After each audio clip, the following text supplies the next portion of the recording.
নমস্কার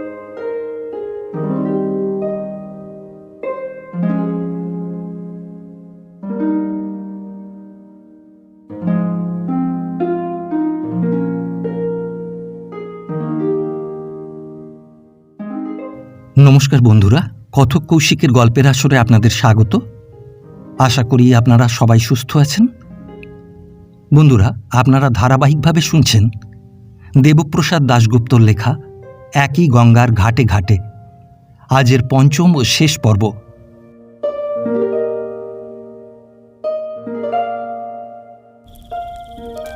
ভীষণ শীত, বাইরের আকাশ শীতের বাতাসে কম্পমান। পাহাড়গুলো যেন জমে নিথর হয়ে পড়ে আছে। গরম কম্বল চাপা দিয়ে গরম চা পান করেও যেন শীত যায় না। আগুন জ্বালিয়ে চারপাশে মৌজ করে বসেছে ধনী দরিদ্র তীর্থযাত্রী ও কুলির দল। হাত পাগুলো জমে যাবার উপক্রম। মাঝে মাঝে হু হু করা শীতের হাওয়া এসে জমিয়ে দিয়ে যায় হাড়গুলোকে। বেশ শুয়ে শুয়ে শীতের আমেজ উপভোগ করছিলাম, চোখ দুটো খোলা রেখে। কিন্তু কে যেন বারবার আমাকে ভেতর থেকে খোঁচা দিতে লাগলো। গঙ্গোত্রী এসেও শুয়ে থাকবে, চোখ বুজে শীতের আমেজ ভোগ করবে। তাই তো বিছানা ছেড়ে উঠে দাঁড়াতে হলো। আবার একটা একটা করে সবগুলোকে গায়ে জড়িয়ে নিলাম। গরম ট্রাউজার্স, গরম কোট, গরম চাদর, গরম উলের সোয়েটার, মোজা, দাস্তানা, গরম কালো রঙের মানকি ক্যাপটা চড়িয়ে তার উপর আবার ফেল্ট হ্যাটটা চাপিয়ে বিচিত্র এক সঙের সাজে কামরা ছেড়ে বাইরে এসে দাঁড়ালাম। তবুও শীতের কাঁপুনি যায় না। বারান্দার কোণটাতে সামান্য একটা ছেঁড়া কাঁথা জড়িয়ে একা বসে আছে তুলসী মঞ্জরি। অদ্ভুত ছিল শ্রুতিশক্তি। পায়ের শব্দে অনায়াসে বুঝতে পারত কে এলো আর কে গেল। কে? নতুন গোসাই না? তা এ শীতে বাইরে কোথায় চলেছ? বৈষ্ণবীর প্রশ্ন এড়িয়ে গেলাম। বললাম, তা তুমি একলা যে, তোমার বাউল কোথায়? তা জানি না গোসাই। বলেই তুলসী যেন কেমন উদাস হয়ে যায়। ধর্মশালার বাইরে এসে দাঁড়ালাম। চলতে চলতে অনেকটা দূরে চলে এসেছি। দেওদারের ঘন জঙ্গল আর অপূর্ব সুন্দর পরিবেশ। ঘন পাতার আস্তরণ ভেদ করে শোঁ শোঁ শব্দে ছুটে চলেছে শীতের হাওয়া। মনে হলো কে যেন ডাকছে আমাকে। ভাগীরথীর উর্মিমুখর উপলাহত প্রবাহের দুদিকে দেখা যায় শুধু শুভ্র পাথরের স্তূপ। বিচিত্র নানা বর্ণের ছটা, বিচিত্র নানা গঠন নৈপুণ্যের অপূর্ব এক সমাবেশ। ভাগীরথীর সেই নয়নাভিরাম রূপের তুলনা মেলে না আমাদের দেখা পৃথিবীতে। বড় বড় পাথর আর প্রবাহে চলেছে সংঘাত। সে কি কলোচ্ছ্বাস, সে কি মূর্ছনা! সমস্ত সংসার, সমস্ত পৃথিবী যেন ঝাপসা হয়ে আসে। অবলুপ্ত হয়ে যায় সমস্ত চেতনা প্রকৃতির নিশ্চিন্ত আশ্বাসে। মনে হলো এই তো সেই সাধন মার্গ, এই তো সেই জহ্নুর তপবন। মহা তপস্যায় বসেছেন সুহোত্রের সন্তান ঋষি জহ্নু। ভগীরথ চলেছেন গঙ্গাকে পথ দেখিয়ে সাংখ্য দর্শন প্রণেতা কপিল মুনির আশ্রমে সগর বংশের পূর্বপুরুষদের আত্মার উদ্ধার কল্পে। ভাগবত বলছেন কপিল মুনি হলেন পঞ্চম অবতার। পিতা কর্দম প্রজাপতি ও মাতা দেবাহুতির সন্তান মহামুনি কপিল, যার রোষবহ্নিতে ভস্মীভূত হয়েছেন সগর বংশের ৬০ সহস্র পুত্র। গঙ্গার পবিত্র ধারাস্পর্শে মুক্ত হবেন অভিশপ্ত আত্মারা। ভগীরথ তাই চলেছেন বিজয় শঙ্খ বাজিয়ে, মুক্তিদাত্রী স্রোতস্বিনীকে পথ দেখিয়ে। পথে গঙ্গার প্রবল প্রবাহে জহ্নমুনির যজ্ঞীয় দ্রব্যাদি সব ভেসে গেল। ভীষণ ক্রুদ্ধ হলেন ঋষিবর। তপবলে এক গণ্ডুসে পান করলেন গঙ্গার স্রোতধারাকে। এখন উপায়? ভগীরথ আবার ধ্যানে বসলেন। অনন্তর ভগীরথের স্তুতিতে সন্তুষ্ট হয়ে জহ্নমুনি আপন হাতে নিজের জঙ্ঘা কেটে মুক্তি দিলেন স্রোতধারাকে। তাই গঙ্গার অপর নাম জহ্নকন্যা জাহ্নবী। দিনের আলো ম্লান হয়ে আসে। পশ্চিম গগনে ছোঁয়া লাগে গোধূলির রক্তরাগের। আসন্ন প্রদোষকাল। সম্পূর্ণ বিমুগ্ধ অবস্থায় মনে হলো এই তো সমস্ত হিমালয় জুড়ে দাঁড়িয়ে আছো তুমি রঙ্গনাথ। সমস্ত ভুবন জোড়া তোমার নাট্যশালা, আর চন্দ্রতারকার উজ্জ্বল দীপমালা।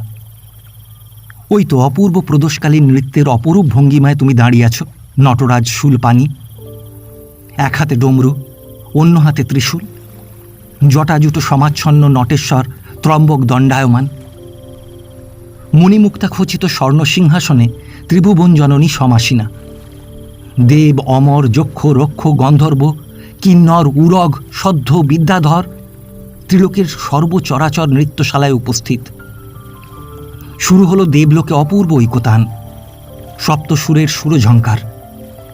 বীণাপাণি সরস্বতী তুলেছেন বীণার ঝঙ্কার, ইন্দ্রদেব মধুর সুর তুলেছেন বাঁশিতে, দামামা বেজেছে বিষ্ণুর করাঘাতে, প্রজাপতি ব্রহ্মার করতালের মধুর নিক্কণে সর্বচরাচর সম্মোহিত। স্বয়ং দেবী মহালক্ষ্মী পিনাকপানির প্রশস্তি গীতি শুরু করেছেন মধুর কণ্ঠে। সন্ধ্যা নৃত্যরত নটরাজের নৃত্যের তালে তালে সারা ত্রিভুবন সুরে উন্মাদ। মনে হলো যেন একা আমি দাঁড়িয়ে আছি এক বিরাট মহাশূন্যে। সন্ধ্যা নেমে আসে, অন্ধকারে ছেয়ে আসে বনভূমি। ইধার अकेले क्यों बैठे हैं अंधेरे में? একজন দণ্ডী সন্ন্যাসী দাঁড়িয়ে, সঙ্গে আরো কয়েকজন যাত্রী। সবাই গোমুখ দর্শন করে ফিরছেন। গোমুখের কথা শুনে মনটা আনন্দে নেচে উঠল। খুঁটে খুঁটে প্রত্যেকটি জ্ঞাতব্য তথ্য জেনে নিলাম তাদের কাছ থেকে। বড় ভালো লেগেছিল সন্ধ্যাটিকে আর অপরিচিত এই সন্ন্যাসীকে। হিন্দিতেই সমস্ত কথাবার্তা হচ্ছিল। আমাকে অতি শান্ত কণ্ঠে বললেন, इस संसार में मनुष्य स्वतंत्र जन्म लेता है मगर रास्ता तो एक ही है। বলছিলেন, সেই অজানাকে জানতে হলে পরা ও অপরা দুই বিদ্যারই প্রয়োজন, চাই জ্ঞান, চাই ভক্তি। হঠাৎ প্রশ্ন করলেন, আচ্ছা, আপনি উপনিষদ পড়েছেন? উপনিষদ পড়ুন। যাকে জানলে সমস্ত ইন্দ্রিয় প্রশান্ত হয়, সেই জ্ঞেয় পদার্থ পরম ব্রহ্ম উপনিষদ শাস্ত্রেই নিশ্চিত হয়েছে। তাঁরাই ধন্য পুরুষ যাঁরা সেই পরমার্থের হিসাব রেখে সংসার হতে বিচেষ্ট হয়েছেন। আর যাঁরা সেই পরমার্থ তত্ত্বানভিজ্ঞ, তাঁরাই সারা জীবন ঘুরে মরেন সংসারের এই ভ্রান্তি আলয়। যোগ্য জ্ঞানং প্রশমন করং যদিন্দ্রিয়ানং তযজ্ঞেয়ং যদুপনিষৎসু নিশ্চিতার্থম তে ধন্যা ভুবি পরমার্থ বিনিশ্চিতাহ। সেই অমৃতস্বরূপ পরম ব্রহ্মকে জানুন, ভালো করে জানুন। শ্রীমৎ পরমহংস পরিব্রাজকাচার্য শ্রী শঙ্করাচার্য মহারাজও ওই পরম তত্ত্ব কথাই বলে গেছেন। হাঁটতে হাঁটতে দুজনে একটা চায়ের দোকানে এসে বসলাম। গরম চায়ের ভাঁড় সামনে রেখে নানা কথা চলেছে। হঠাৎ দণ্ডী সন্ন্যাসী আনন্দে প্রায় চিৎকার করে উঠলেন, হে আরে, আপনি তো বাঙালি, আগে বলতে হয়। বাঙালি তা বুঝলেন কি করে? বুঝলাম কি করে? বাঙালি গন্ধ কি আর লুকোনো থাকে দাদা? এই যে আপনার কোটের পকেটে দিব্যি উঁকি দিচ্ছে কলকাতার ডাকঘরের ছাপ মারা বাংলায় লেখা পোস্টকার্ডখানা। বলেই প্রাণ খুলে হাসতে লাগলেন স্বামীজি। সদালাপী হাস্যরসিক নবীন দণ্ডী স্বামীজি অতি অল্পক্ষণই আসরটিকে জমিয়ে নিলেন আর জয় করে নিলেন আমার সদাসঙ্গ লিপ্সু মনটাকে। এখনও দেশের লোক দেখলে আপনার এত আনন্দ হয়? প্রশ্ন করি, কারণ সন্ন্যাসীর এই ছেলে মানুষই দেখে সত্যি বিস্মিত হয়েছিলাম সেদিন। সংসার বিরাগীর এখনও এত মায়া, এত মমতা। তা ভাই, সন্ন্যাসী হয়েছি বলেই কি দেশের কথাও মনে পড়বে না? গৃহ ছেড়েছি বলেই কি ঘরের কথা ভুলতে হবে? এই প্রেম ভালোবাসা ছেড়ে রসকস বিবর্জিত অবস্থায় ভগবৎ সাধনা করব, এমন তো কোনো কন্ট্রাক্ট করে পৃথিবীতে আসেনি ভাই। বলেই চুপ করে গেলেন দণ্ডী সন্ন্যাসী। গরম চা জুড়িয়ে গেল। আবার অল্পক্ষণ পরেই হঠাৎ নিস্তব্ধতাকে ভেঙে দিলেন হো হো করা প্রাণখোলা মিষ্টি হাসি ও সরস রসিকতায়। বললেন, এই আর এক ভাঁড় চা চাই যে, নইলে যে জমে যাব ঠান্ডায়। আহা, এমনি দিনে নলেন গুড়ের সন্দেশ আর খেজুর গুড়ের পায়েস। আচ্ছা, ভীমনাগের সন্দেশ আর দারিক ঘোষের স্পঞ্জ রসগোল্লার কোয়ালিটি আগের মতোই আছে না ডেটোরিয়েট করেছে? বেশ কাটল সন্ধ্যাটি। আবার দেখা হবার প্রতিশ্রুতি দিয়ে বিদায় নিলেন তিনি। গঙ্গার পার নিস্তব্ধ পাহাড়ি জনপদ। জোনাকির মতো জ্বলছে মিটমিট করে গৃহস্থের সন্ধ্যা প্রদীপ। গঙ্গার মন্দিরে আরতি শুরু হয়েছে। সমস্ত বনভূমি কাঁপিয়ে সমস্ত নিস্তব্ধতাকে বিদীর্ণ করে ভেসে আসে ঢাকের গম্ভীর নিনাদ, গুম গুম গুম। এমনি করেই কাটে গঙ্গোত্রীর দিনগুলি। 1 দিন, 2 দিন, 3 দিন। সেদিন একলা বসেছিলাম নদীর পাড়ে। আরতির সময় হয়ে এসেছে। যাত্রীদল চলেছেন সারে সারে মন্দিরে। আমি দূর থেকে দেখি সবাই চলেছেন মন্দিরে, হাতে পূজার উপচার। উমা, তার মা, দাঁতে আর বড়ুয়া, অবিনাশবাবু, কাঞ্চন বিনায়ক সবাই চলেছেন মন্দিরে। বাউলও চলেছে তার অন্ধপ্রিয়ার হাত ধরে ধরে। কত যাত্রী, কত পাণ্ডা। আমি অবাক হয়ে দেখছিলাম। হঠাৎ নজরে পড়ল বাউল বৈষ্ণবীকে একা ফেলেই মন্দির থেকে চলে আসছে। কি হলো? কোথায় চলেছে বাউল? কালক্ষয় না করে বাউলের পথ আগলে দাঁড়ালাম। দেখি বাউলের আজ ভিন্ন রূপ। চোখ লাল, হাত পা কাঁপছে, দৃষ্টিতে ভাষা নেই, উদাস পাগলের মতো চাহনি। বোকার মতো আমার মুখের দিকে চেয়ে আছে। খুব জোরে একটা ঝাঁকুনি দিয়ে জিজ্ঞাসা করলাম, এই কোথায় চলেছ? আমার পথ ছেড়ে দাও গোসাই, আমি আর সইতে পারছি না। বাউল আকুল হয়ে কাঁদছে। আমি আর পারছি না মিথ্যাকে বুকে নিয়ে পথ চলতে। আমি আর পারি না, আমাকে পালাতে দাও। বাউলের এই বিষদৃশ্য আচরণে আমিও সেদিন খুবই বিচলিত হয়ে পড়েছিলাম। অঞ্জলি ভরে গঙ্গার জল এনে বাউলের চোখে মুখে ছড়িয়ে দিলাম। বাউল যেন খানিকটা আশ্বস্ত হলো। মিথ্যা দিয়ে জগৎ ভোলানো যায়, তোমাকেও ভোলানো যায়, কিন্তু নিজেকে তো ভোলানো যায় না গোসাই। আর যে পারি না পাপের যন্ত্রণা বয়ে বেড়াতে। পাপ মনের পূজা ভগবান কখনো গ্রহণ করেন না, তাই তো পালিয়ে এলাম। আমি চুপ করেই ছিলাম। আজকে আমার শুধু শোনার পালা। দুনিয়ার কেউ জানে না, কেউ জানে না, তুলসীও জানে না। তোমার কাছে বলবো গোসাই, সব বলবো।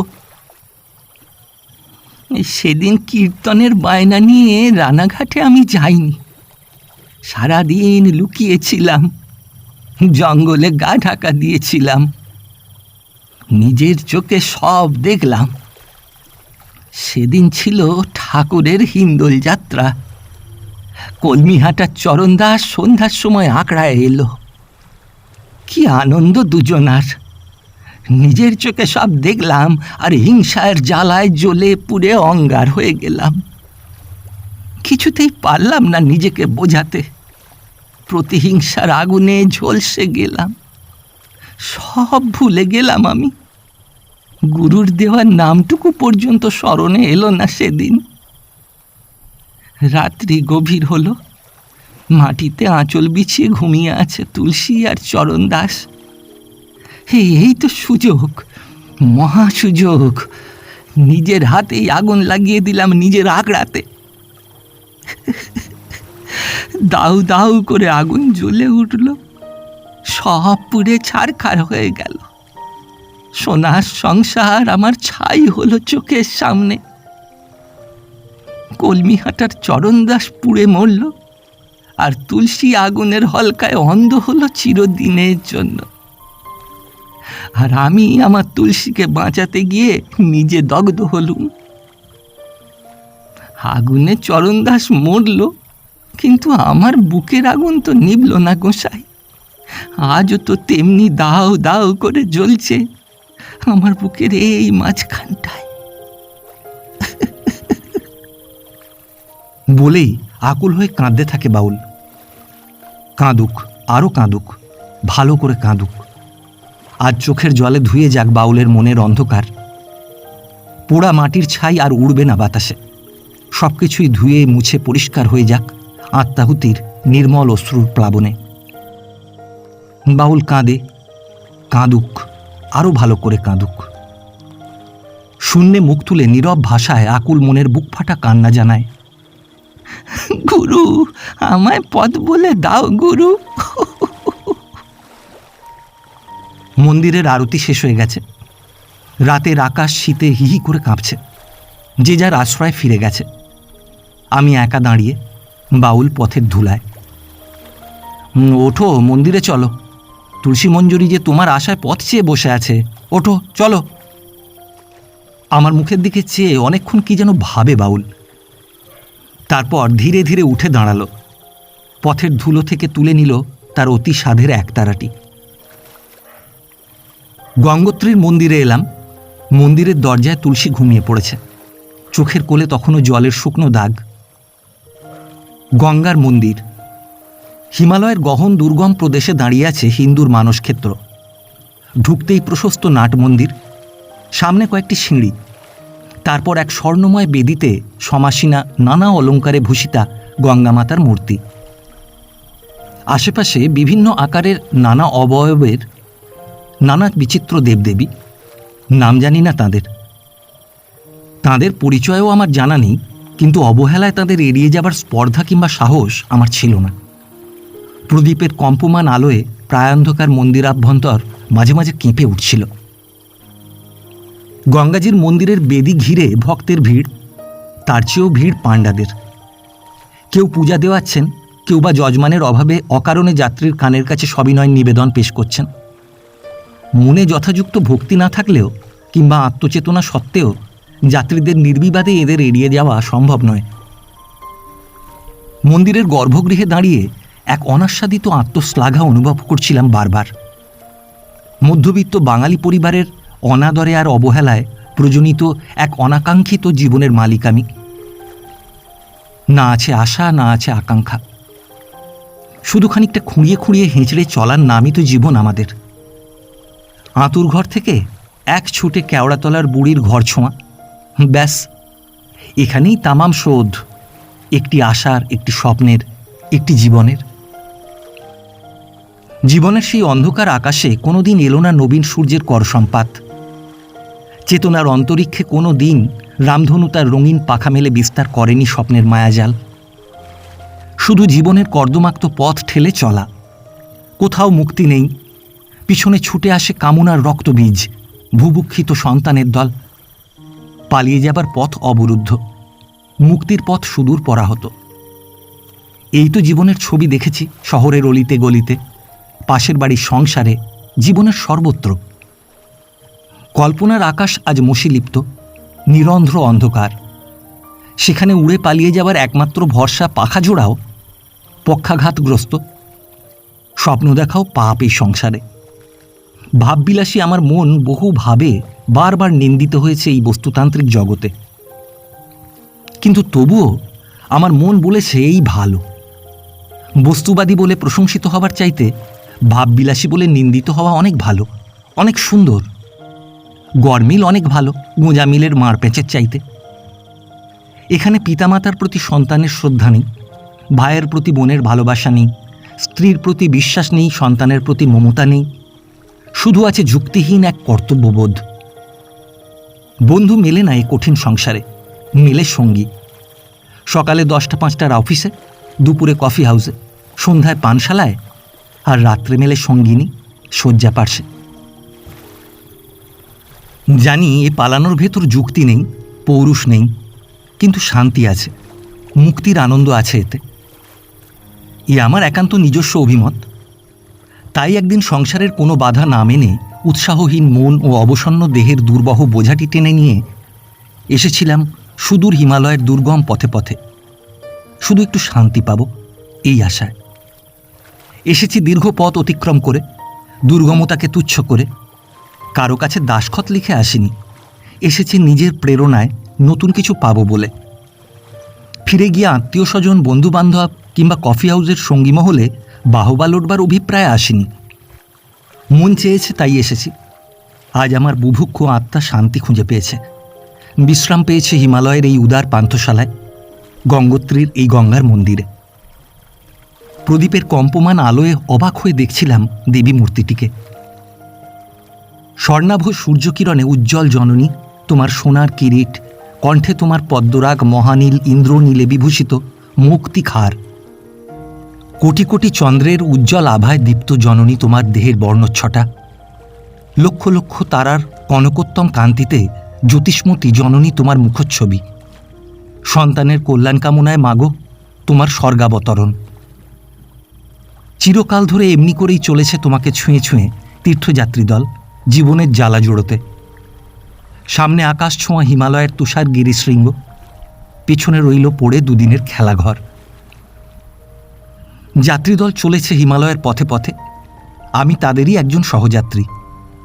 এ চলার আদি নেই, জ্যোতি নেই, অন্ত নেই। চলেছে সাধু সন্ন্যাসী, আতুর, খঞ্জ, ফকির, ব্যবসায়ী। চিরকাল এমনি করেই চলেছে ভ্রাম্যমান যাযাবর মানুষের দল। একমাত্র পুত্রকে অকালে হারিয়ে চলেছেন দুর্গাবহেনজি। ভবের হাটে ঠাঁই মেলেনি ভবঘুরে বাউলের, তাই চলেছে বৈষ্ণবীকে নিয়ে নতুন আখড়া খুঁজে নিতে। উমা এসেছে শূন্যের খাতা পূর্ণ করে নিতে তাঁরই আশীর্বাদে। পেছনে রয়েছে সংসার, রয়েছে স্মৃতি, রয়েছে মোহবন্ধন। চলেছে মহাজনতার মিছিল। ভারতের এই প্রাচীন তীর্থ অঙ্গনে ভিড় করেছে ভারতের প্রতিটি দেশের মানুষ। এখানে মানুষের মনের সীমানায় আঁচড় কাটেনি প্রাদেশিকতা। এখানে কেউ কারো অপরিচিত নয়, যেন একজন আর একজনের কতকালের চেনা, নিত্যকালের বন্ধু। একই পথে চলেছে যাত্রীর আনাগোনা। উদ্দেশ্য এক, এক আহার, একই পথে পদব্রজন, একই চটিতে রাত্রিযাপন। এক সমস্যা, এক সমাধান, একই দুঃখ, একই কায়ক্লেশ, একই হাসি তামাশা, আনন্দের সমাবেশ। এখানে যৌবনের চঞ্চলতা নেই, প্রৌঢ়ত্বের অযাচিত উপদেশ নেই, পুরুষের দম্ভ নেই, নারীর মিথ্যা লজ্জা জড়তা নেই। কি একতা আজ মানুষে মানুষে! এ পথে বিলাস নেই, ব্যসন নেই, নেই গৃহের আরাম কিংবা গৃহিণীর পরিচর্যা। পর্যাপ্ত আহার পর্যন্ত মেলে না এ পথে, কিন্তু আছে সুখ, আছে শান্তি, আছে মধুর অবকাশ। এ পথ তীর্থযাত্রীর, ট্যুরিস্টের ছকে বাঁধা পথ এ নয়। এখানে একমাত্র সম্বল পূর্ণ বিশ্বাস আর গিরিমাটিতে ছোপানো একটি উদার মন। গাড়োয়ালের পার্বত্য ভূমির আঁকাবাঁকা অশ্বর পথে চলতে চলতে মানসপটে অনেক সময় অনেক পুরনো ইতিহাসের ছবি বারবার জেগে উঠেছে। বারবার অকারণ পুলকে মন চঞ্চল হয়েছে। আমি ঐতিহাসিক নই, জ্ঞান আমার অতি অল্প, তাই লিখতে বসে বারবার হাত কাঁপছে শঙ্কায়। ভুল বলছি না তো কিছু? মিথ্যা কল্পনা দিয়ে ইতিহাসকে ব্যঙ্গ করার প্রয়াস আমার নেই। শৈশবকালে ইতিহাসের পাতায় কোনো কালে শুনেছি বলে তো মনে পড়ে না গাড়োয়ালের নাম, কিংবা শাসক আর শাসিতের ইতিহাস, কিন্তু সযত্নে অভ্যাস মতো মুখস্থ করেছি ইংল্যান্ডের ইতিহাস। শিশুমন বারবার রোমাঞ্চিত হয়েছে আলফ্রেড দি গ্রেটের বীরত্বে, চমকিত হয়েছি অলিভার ক্রমওয়েলের নতুন ব্যবস্থাপনায়, পুলকিত হয়েছি বারবার স্কটল্যান্ডের কুইন মেরির প্রেমগাথায়। গাড়োয়ালের ইতিহাস আমি শুনেছি পথ চলতে চলতে, শুনেছি লোকসঙ্গীতের মাধ্যমে, শুনেছি ভুলে যাওয়া কাহিনীর পুনরাবৃত্তিতে, উদাসী গাড়োয়ালি পথিক চারণের মন ভোলানো গানে। শুনেছি রাজা সোমপাল অজয়পালের কীর্তি কাহিনী আর রাজা প্রদ্যুম্নর ব্যথার ইতিহাস। গাড়োয়ালের নামকরণ প্রাচীন নয়, মাত্র ৫-৫ বছর আগে কনক সাম্রাজ্যের প্রবল প্রতাপান্বিত রাজা অজয়পাল সমস্ত নিকটবর্তী দেশসমূহ জয় করে নিলেন আপন বাহুবলে। তারপর সমস্ত রাজ্যের গড় একত্রিত করে নতুন নাম দিলেন গড়ওয়াল, আর রাজধানী স্থাপনা করলেন দেবলগড়ে। খ্রিস্টের মৃত্যুর ৭৪৫ বছর পরে ব্রহ্মপুরায় প্রথম রাজ্যপত্তন হল পানোয়ার রাজবংশের। রাজা সোমপাল, রাজধানী দেবলগড়। নিজের একমাত্র কন্যাকে বিবাহ দিলেন ধারানগরের যুবরাজ কনক পালের সঙ্গে। শুরু হল ধারা বিবর্তন, পানোয়ার রাজবংশের ইতি আর কনক বংশের সূচনা। ত্রয়োদশ শতাব্দী পর্যন্ত প্রবল পরাক্রমে রাজ্য শাসন করে গেলেন কনকবংশীয় রাজারাই, রাজত্ব কেদারখণ্ড। তারপর এলেন রাজা অজয়পাল। এরপর গড়ওয়ালের সুসমৃদ্ধ রূপায়ণে ঈর্ষান্বিত হলেন হিমালয়ের অন্যান্য নৃপতিবৃন্দ। তিব্বতী লামারাও এগিয়ে এলেন গড়ওয়াল কুক্ষিগত করবার মানসে।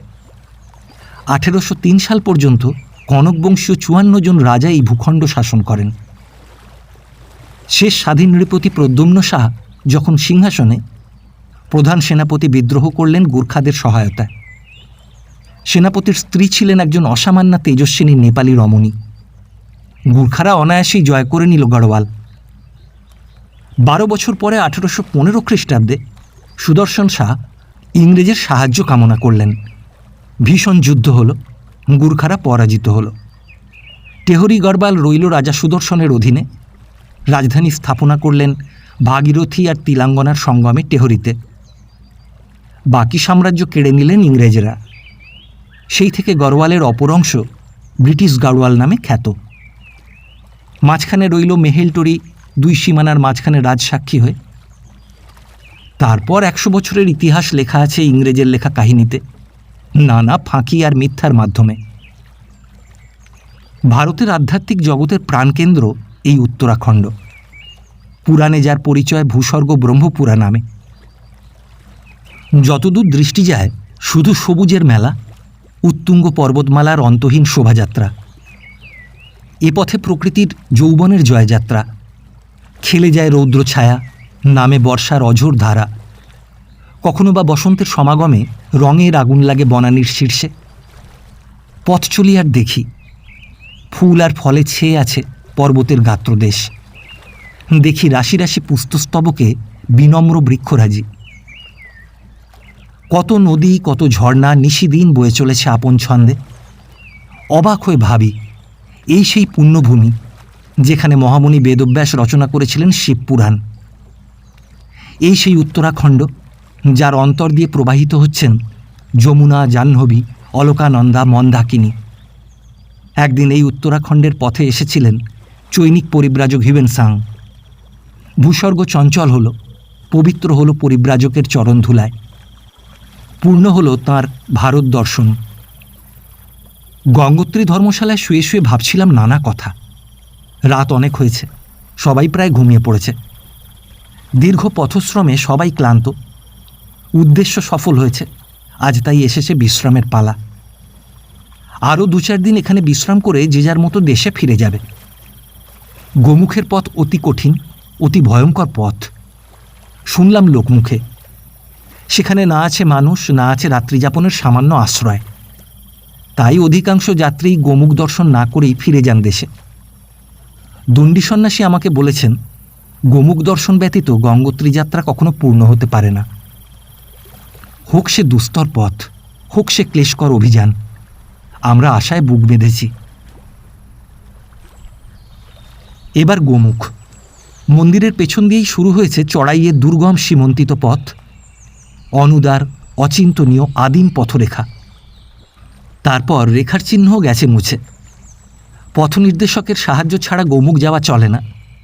গাইড মিলেছে, নাম পুরুষোত্তম, ধরালির লোক। এই দুর্গম পথে সঙ্গী মেলে না, খাদ্য মেলে না, আশ্রয়ও মেলে না। পথিমধ্যে ভুজবাসায় একটি রাত কাটাতে হয়। আগে সেখানে রাত কাটাবার জন্য কোনো বন্দোবস্ত ছিল না। তবে শুনলাম টিহরির রাজপরিবারের অর্থ সাহায্যে সম্প্রতি নাকি একটা কাঠের ঘর গড়ে উঠেছে। আগে রাত্রিবাসের জন্য পর্বত গুহাই ছিল একমাত্র ভরসা। ওই পথে যাবার আগে অনেক কিছু ভাবতে হয়। 2-3 দিনের মতো অন্তত খাদ্যের সংস্থান নিজেকেই বয়ে নিয়ে যেতে হবে। গঙ্গোত্রী থেকে ভুজবাসা 9 মাইল, ভুজবাসা থেকে গোমুখ 4 মাইল। পাথরের পর পাথর ডিঙিয়ে আমরা চলেছি লাফিয়ে লাফিয়ে। সমস্ত ভূখণ্ডই যেন দারুণ এক ভূকম্পনে ধ্বংস হয়ে গেছে। কেবল পাথর, পাথর আর পাথর। কত না রঙের বাহার, সাদা, গোলাপি, হলুদ, কালো, কত না রঙের জৌলুস। পায়ে চলার দাগটুকু পর্যন্ত নিশ্চিহ্ন। একটা পাথর থেকে আরেকটা লাফিয়ে লাফিয়ে চলতে হচ্ছে। মাঝে মাঝে শরীরের ভারসাম্য রক্ষা করা একটা বিরাট সমস্যা হয়ে দাঁড়ায়। চলার ছন্দে মাঝে মাঝেই পতন ঘটতে লাগলো। সারা উত্তরাখণ্ডের আর কোনো যাত্রাপথই এমন প্রস্তর সমাকীর্ণ নয়। এ পথে তিতিক্ষার শেষ বিন্দুটি শেষ না হওয়া পর্যন্ত মেলে না তার করুণাঘন আশীর্বাদ, মেলে না মুক্তির বিজয় তোরণ। প্রাকৃতিক বিপর্যয়, কখনো ঝড়ে, কখনো ঝঞ্ঝায়, প্রবল তুষারপাতে কিংবা প্লাবনে পাহাড়ের আকৃতির সদাই পরিবর্তন হচ্ছে। গোমুখের পথ প্রকৃতির অবদান। প্রতি বছরই শুনলাম গোমুখের পথ পরিবর্তন হয়। 2 কূলে গগনস্পর্শী গিরিশ্রেণী, আর কত যে ঝর্ণা, কত যে ঝোড়া, কত যে নদী নালা এসে গঙ্গায় মিশেছে তার হিসাব কে রাখে। মাঝে মাঝে পূর্বগামী গোমুখ যাত্রীদের রেখে যাওয়া সাজানো পাথরের ছোট ছোট স্তূপ দেখতে পাওয়া যায়। দেখলেই বোঝা যায় মানুষের ছোঁয়া লেগেছে পাথরে। এরাই কঠিন পথের একমাত্র নিশানা, আলোর ঝলকানি, নিরাশার অন্ধকারে মুশকিল আসান। নয়নাভিরাম দেওদারের গহন বন, শুধু গাছ গাছ আর গাছ। সূর্যের আলো সোজা প্রবেশের পথ পায় না। এ পথে উদয়াস্ত আলো ছায়ার আলপনা আর কুয়াশার ধূম্রজাল। গগন ছোঁয়া গাছের ডালপালাগুলো দৃষ্টির আড়ালে রেখেছে আকাশকে। সামনে পথ নেই, শুধু বৃক্ষের শোভাযাত্রা। আমরা অন্ধের মতো চলেছি নির্দেশকের পেছনে পেছনে। কোটি কোটি বছর আগেও এখানে যে রূপ ছিল পৃথিবীর, আজও তাই আছে। সভ্যতার পায়ের চিহ্ন পড়েনি এই পথে। প্রকৃতির এই গহন অঞ্চলে শুধু সাপদদের আনাগোনা। মনে হলো আমরাই প্রথম মানুষ চলেছি এই পথে, নতুন আবিষ্কারে। অতি ছোট দল আমাদের, বেনু, রামলাল, আমি, আর সঙ্গে চলেছেন কাঞ্চন, বিনায়ক, ওদের কুলিসিংহ বীর, একজন নাগা সন্ন্যাসী ও আমাদের নির্দেশক পুরুষোত্তম। ভীষণ শীত, হাত পাগুলো থরথর করে কাঁপছে। শীতে যেন ক্ষতবিক্ষত আমরা। তবুও মনে ছিল অসীম আনন্দ, অপার উদারতা আর অনন্ত সুরের ছন্দ। সামনেই ক্ষীণকায়া ভুজ নদী, ভয়াল ভয়ঙ্কর উন্মত্ত রূপ। বরফের চেয়েও শীতল নদীর জল, কি ভীষণ স্রোত। ওপারে যাব কি করে? বুক কাঁপছে ভয়ে, দেহ কাঁপছে শীতে। দেখি সামনে একটা দেওদারের কাণ্ড পড়ে আছে নদীর ওপরে। হেঁটে অতিক্রম করার কথা ভাবাও যায় না। দারুণ শঙ্কায় চুপ করে দাঁড়িয়ে আছে এপারে। ওপারে আসার ঝলকানি, আর মাঝখানে মৃত্যুর হাতছানি।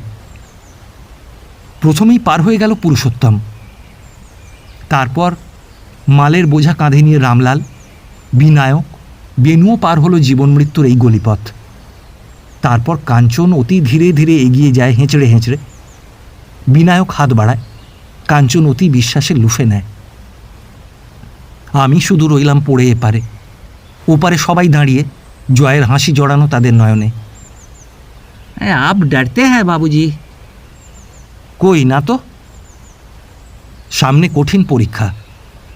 তারপর মনের সমস্ত দুর্বলতা জোর করে দূরে ঠেলে দিয়ে অতি সন্তর্পণে এগুতে লাগলাম। একটু নিচেই স্রোতস্বিনীর তীব্র গতিশীল দুর্বার প্রবাহ। সমস্ত শরীর ভিজে গেল স্রোত প্রবাহের চূর্ণিতে। এলো ভুজবাসা, 12,440 ফুট। এখানে দেওদারের গহনতা নেই, আছে ভূর্য গাছের অকৃপণ সমারোহ। অসংখ্য ভূর্য গাছের নিবিড় ছায়ায় ছোট্ট একটি ঘর, পথিকের রাতের বাসা। ভূর্য গাছের নিবিড় কৃষ্ণ গহনতার আড়ালে আকাশের নীলিমাও অদৃশ্য প্রায়। মাটির ছোঁয়া ছাড়িয়েই যেন ডালপালাগুলো এক মায়ার জাল বুনেছে সারাটা আকাশ জুড়ে। সাদা সাদা ডাল আর সবুজ পাতার ফাঁকে ফাঁকে উঁকি দেয় আকাশ। চারিদিকে তুষারাচ্ছন্ন কঠিন উত্তুঙ্গ গিরিশ্রেণী আর গভীর শূন্যতা। কোনো ত্রুটি রাখেনি বেটা রামলাল, সব জোগাড় করে এনেছে। চা, চিনি, দুধ। কাঠকুটো নিয়ে এলো জঙ্গল থেকে, আর নদী থেকে জল। পাথর দিয়ে উনান বানানো হলো, চায়ের জল চড়ানো হলো। কাঞ্চন কোমরে আঁচল জড়িয়ে লেগে গেল সংসারের ব্যবস্থাপনায়, আর আমরা কাঠের গুঁড়িতে আগুন জ্বেলে চারপাশে গ্যাঁট হয়ে বসলাম। চা তৈরি হলো, খাবার সঙ্গেই ছিল, আর ভাবনা কি। পরমানন্দে লাঞ্চ আর ডিনার শেষ করে নিলাম একসঙ্গে আর এক আসনে বসেই। বেলা তখন 3টে হবে। ভূর্যপত্র থেকেই ভুজবাসার নামকরণ। নামের সার্থকতা সত্যিই খুঁজে পাওয়া যায় প্রকৃতির এই নির্জনতায়। ভূর্যপত্র নামটা শুনেই মনটা যেন ছুটে যায় প্রাচীনকালে। অপূর্ব সে অনুভূতি, অপূর্ব সে ব্যঞ্জনা। বাকি বেলাটুকু একা একা ঘুরে বেড়ালাম বনের ভেতর দিয়ে গঙ্গার ধার ছুঁয়ে ছুঁয়ে। প্রাগৈতিহাসিক গহন অঞ্চলেই ভুজবাসা। শুধু পাখির গান, নদীর কলতান আর ভূর্যপত্রের মর্মধ্বনি। বাইরে ভীষণ শীত। সন্ধ্যা নেমে এলো অনেক তাড়াতাড়ি আর ভীষণ গভীর হয়ে। খাওয়া দাওয়ার পাট চুকে গেছে অনেকক্ষণ। শীতের প্রাবল্যে আমরা সবাই জড়সড়। সবার চোখে ঘুম নেমে এলো। শুধু আমারই চোখে ঘুম নেই। ভুজবাসার সেই রাত্রিটির কথা মনে পড়লে আজও আমার সর্বশরীর ধীরে ধীরে রোমাঞ্চিত হয়ে ওঠে, কিছুটা ভয়ে, কিছুটা আনন্দে। 3-4টে কম্বলেও যেন শীত যায় না। শুয়ে আছি, ঘুম আসছে না, কিন্তু বাইরে বসে যে প্রকৃতিকে পরাণ ভরে দেখব সে আশাও দুরাশা। এমনি শীত বাইরে, সূচিভেদ্য নিঝুম অন্ধকার রাত্রি, সাড়া নেই, শব্দ নেই, শুধু মাঝে মাঝে পুঞ্জীভূত শীতের হাওয়া দোলা দিয়ে যায় ভূর্যবনে। পায়ের কাছে লণ্ঠনটা মিটমিট করে জ্বলছে, কালি জমেছে চিমনিটাতে। নিস্তব্ধ যামিনীর চলেছে অতি ধীর পদক্ষেপ। গঙ্গার কলগর্জন আর মাঝে মাঝে শুকনো ভূর্যপত্রে শুনি নিশাচর সাপদের পদসঞ্চালন। রাতজাগা পাখি মাঝে মাঝে চিৎকার করে ওঠে ভয়ে, আবার হঠাৎ যেন চুপ করে যায়। ঝিঁঝি পোকাও বন্ধ করে আওয়াজ। শীতের হাওয়া তার ক্রুদ্ধ গর্জন। ছাইচাপা আগুনটা মাঝে মাঝে কেঁপে ওঠে দমকা হাওয়ায়। আগুনের বুঁদি বুঁদি স্ফুলিঙ্গ শূন্যে উঠেই মিলিয়ে যায়। সমস্ত বিশ্ব চরাচর মহানিশার নিরন্ধ্র অন্ধকারে অবচেতন, অবলুপ্ত। ঘুমিয়ে আছে আদিম পৃথিবী আর আদিম মানুষ। আমার চোখেও নেমে আসে ঘুমের নেশা। ঘুমিয়ে পড়ি নিশ্চল, নির্বাত, নিষ্কম্প মাটির কোলে। ভোর হয়ে এলো। সাদা কুয়াশায় আচ্ছন্ন দিগন্ত, তুষারের আস্তরণে নির্বাক পৃথিবী। সারা রাত তুষার বর্ষণ হয়েছে, টের পাইনি। সমস্ত বনভূমি, গাছের ডালপালা, গঙ্গার ধার, চটির ছাদ সব কিছুই তুষারে আচ্ছন্ন, আর বাইরের শীতের কনকনে হাওয়া। আমি ছাড়া সবাই প্রস্তুত। শ্রীমতী কাঞ্চনবেন এক গ্লাস গরম চা হাতে কাছে এসে দাঁড়ালেন। বিনায়ক মধুর হেসে প্রভাতী সম্ভাষণ জানালেন। রামলাল আর সিংহবীর বিছানা বাঁধছে। বিছানাপত্র সব কিছুই এখানে রেখে যাবে, রামলাল জানালো। কথাটা শুনে চমকে উঠলাম। বুকাটা বলে কি?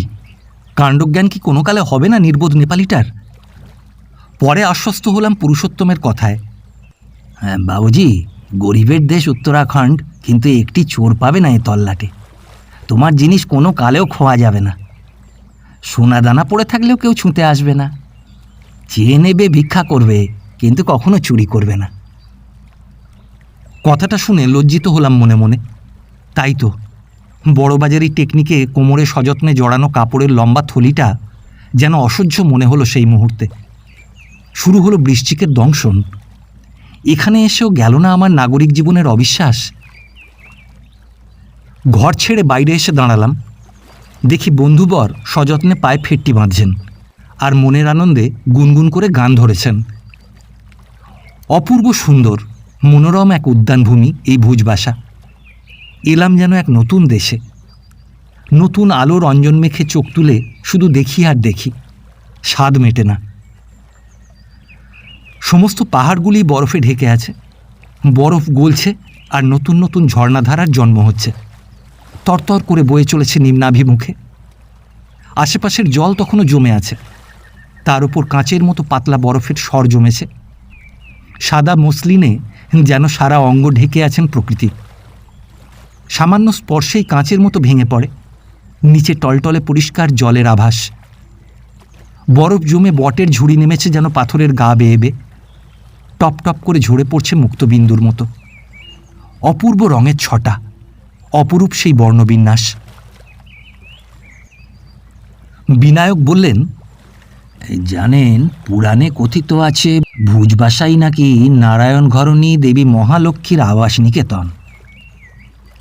মহালক্ষ্মীর উপযুক্ত স্থানই বটে ভুজবাসা। ভুজবাসা ছাড়িয়ে এগিয়ে চললাম, আর সঙ্গে সঙ্গে মুছে আসতে লাগলো সবুজের আলপনা। নিঃশেষ হয়ে এলো ভূর্য গাছের সমারোহ। গাছ নেই, শুধু নিরাভরণ পাথরের বিক্ষিপ্ততা। প্রায় 13,000 ফিটের ওপর দিয়ে আমরা চলেছি জাহ্নবীর উৎস সন্ধানে। বুকে যেন দোলা লাগছে দারুণ উত্তেজনায়। নিঃশ্বাস নিতে কষ্ট হচ্ছে। বুকে একটা চাপ অনুভূত হতে লাগলো। পুরুষোত্তম পথ দেখিয়ে চলেছে এক নতুন রহস্য লোকের। গঙ্গা চলেছেন পাশে পাশে। পাথরের বুক আলো করে আছে কত নাম না জানা রঙের, কত অজানা বনফুল। পাষাণেও ফুল ফোটে, কত রং, কত বাহার। দূরে দেখা যায় চিরতুষারে মণ্ডিত ধবল উত্তুঙ্গ এক পর্বতশৃঙ্গ। চলতে চলতে কুড়িয়ে নিলাম জীবনের এক অক্ষয় অবিনশ্বর অভিজ্ঞতা। গঙ্গার প্রবাহ যেন বৃত্তাকারে ঘুরে গেল পর্বতের অভিমুখে। আমরাও চলেছি বৃত্তাকারে প্রবাহকে পাশে পাশে রেখে। হাতের লাঠিটাকে প্রবল উত্তেজনায় চেপে ধরেছি, বুক কাঁপছে। দূর থেকে শুনি ভাগীরথীর ভীম গর্জন। সম্মুখেই গোমুখের গুহামুখ। তখনও চোখে দেখিনি, শুধু পেশিতে পেশিতে, রক্তের অণুতে পরমাণুতে সমস্ত চেতনা দিয়ে যেন অনুভব করছিলাম এক বিরাট উপলব্ধির পিনাক আহ্বান। পথ ঘুরে গেল। সম্মুখে উপত্যকার গতিরোধ করে দাঁড়িয়ে আছে সূর্যকিরণে উদ্ভাসিত তুষার কিরিট, শতপন্থের শিখরচূড়া। তুষারে ঢেকে আছে সমস্ত উপত্যকা ভূমি। আমরা জলের কিনারা ধরে ধরে এগিয়ে চলেছি। সম্মুখে বরফের বিরাট গুহা, গভীর অন্ধকারে সমাচ্ছন্ন। প্রকাণ্ড সে গুহা। সেই গুহার জঠর থেকেই নিঃস্রাবিত হয়েছে ভাগীরথীর জলধারা। গতিশীলা মর্তগামিনীর প্রথম অভিযান। নিকষ কালো অন্ধকার গুহামুখ। মুক্তির উচ্ছ্বাস যেন জেগেছে বাতাসে। সারা ভুবন জুড়ে বেজেছে বিজয় ডমরু। মুক্তির মাদল বাজে তার সঙ্গে, তাতা থই থই, তাতা থই থই। সমস্ত আকাশ, সমস্ত পৃথিবী যেন ঝাপসা হয়ে এলো ধীরে ধীরে এক গভীর অতীন্দ্রিয় অনুভূতিতে। সমস্ত দেহ মন বিবশ হয়ে এলো। সমস্ত চিন্তার স্রোত হঠাৎ যেন এক নিমেষে থেমে গেল। আমার সমস্ত সত্তা বিচূর্ণিত হলো অনাস্বাদিত নতুন এক অনুভূতিতে। এই সেই জাহ্নবীর উন্মাদিনী মুক্তধারা, দেবাদিদেব মহেশ্বরের জটাজালে যা দিশাহারা। অতি সহজেই ভুলে গেলাম অতি দুস্তর দূরতিক্রম্য পথের কথা। ভুলে গেলাম যে এ পথে আশ্রয় মেলে না, খাদ্য মেলে না, দারুণ কঠিন শীতে কখনো কখনো বা আগুনও মেলে না। কিন্তু যা মিলেছে সে সঞ্চয়ে আমার ঝুলি পূর্ণ। সারা জীবনের গর্ব হয়ে রইল শুধু এই ক্ষণটুকু। উদার আকাশের পটভূমিকায় দাঁড়িয়ে ধ্যান গম্ভীর চিরমৌনী তুষারমণ্ডিত পর্বতশৃঙ্গ। নিচে দিগন্তব্যাপী তুষার ক্ষেত্র। দেখা যায় ভৃগুপন্থ, মেরু পর্বত, বাসকি, নীলাম্বর, শিবলিং, কীর্তিবাসক, ভাগীরথী পর্বত, শ্বেতপন্থ, কালিন্দী, চতুরঙ্গী, রক্তবরণ, সুদর্শন প্রভৃতির অপূর্ব তুষার শৃঙ্গগুলি। সমুদ্রপৃষ্ঠ থেকে 13,770 ফুট ওপরে আমরা এসেছি। চারিদিকে নিঝুম নির্জনতা। শুধু চিরন্তনকাল ব্যাপী চলেছে বেগবতী জাহ্নবীর দুরন্ত অভিযান। গুহার মুখে বিরাট বিরাট বরফের চাঁই ভেঙে ভেঙে পড়ছে, আর স্রোতের জলে ভেসে ভেসে চলেছে বিরাট বিরাট চাঙরগুলি। বিরাম নেই, বিশ্রাম নেই, জ্যোতি নেই, সমাপ্তি নেই। প্রভাতে, মধ্যাহ্নে, রাত্রে শুধু গভীর গর্জন আর অনন্ত অবিরাম অভিযান। সমস্ত পৃথিবী তন্দ্রাচ্ছন্ন, বিহ্বল। স্পর্শ করি গঙ্গার পবিত্র বাড়ি, স্পর্শ করি শীতল পাথর। কি যেন নিগুড় আশ্চর্য চেনা চেনা গন্ধ পাথরে পাথরে, নদীর শীতল জলে। অপূর্ব এক মধুর ছন্দ জেগেছে বাতাসে আর অন্তরিক্ষে। জোয়ারে আর কল্লোলে এক চিরন্তন আধ্যাত্ম শান্তি জড়ানো উদাসীন দিগন্তে। তুষারকান্তি জ্যোতির্ময় হিমালয় যোগমগ্ন, নিস্তব্ধ, নিশ্চল। গোমুখেই ভাগীরথী প্রথম দৃশ্যমানা হলেন। কিন্তু আজও কেউ জানে না জাহ্নবীর আসল উৎস কোথায়। নানা মতান্তর চলেছে নানা জনে, ভূতত্ত্ববিদ আর দার্শনিকে, সহজ বিশ্বাসী মন আর বৈজ্ঞানিকে। যে যাই বলে বলুক, আমার চোখ আতিপাতি করে খোঁজে কোথায় সেই শ্বেত বরুণ, সোনার খনি সুমেরু। বিস্ময় বিমুগ্ধ দৃষ্টিতে চেয়ে থাকি গোমুখের বিচিত্র দৃশ্যের পানে। তুষার স্তর প্রথম তারল্যে পরিণত হলো এই গোমুখে। কখনো বিশ্লেষণ করে মনকে বোঝাতে চাইনি গোমুখের নামকরণ কেন হলো। এই সেই পরম তীর্থ যেখানে এলে মানুষ সব ভুলে যায়, ভুলে যায় তার নিজের কথা, সংসারের কথা। গোমুখ গঙ্গার পুণ্য জল দেশে নিয়ে যাবেন না?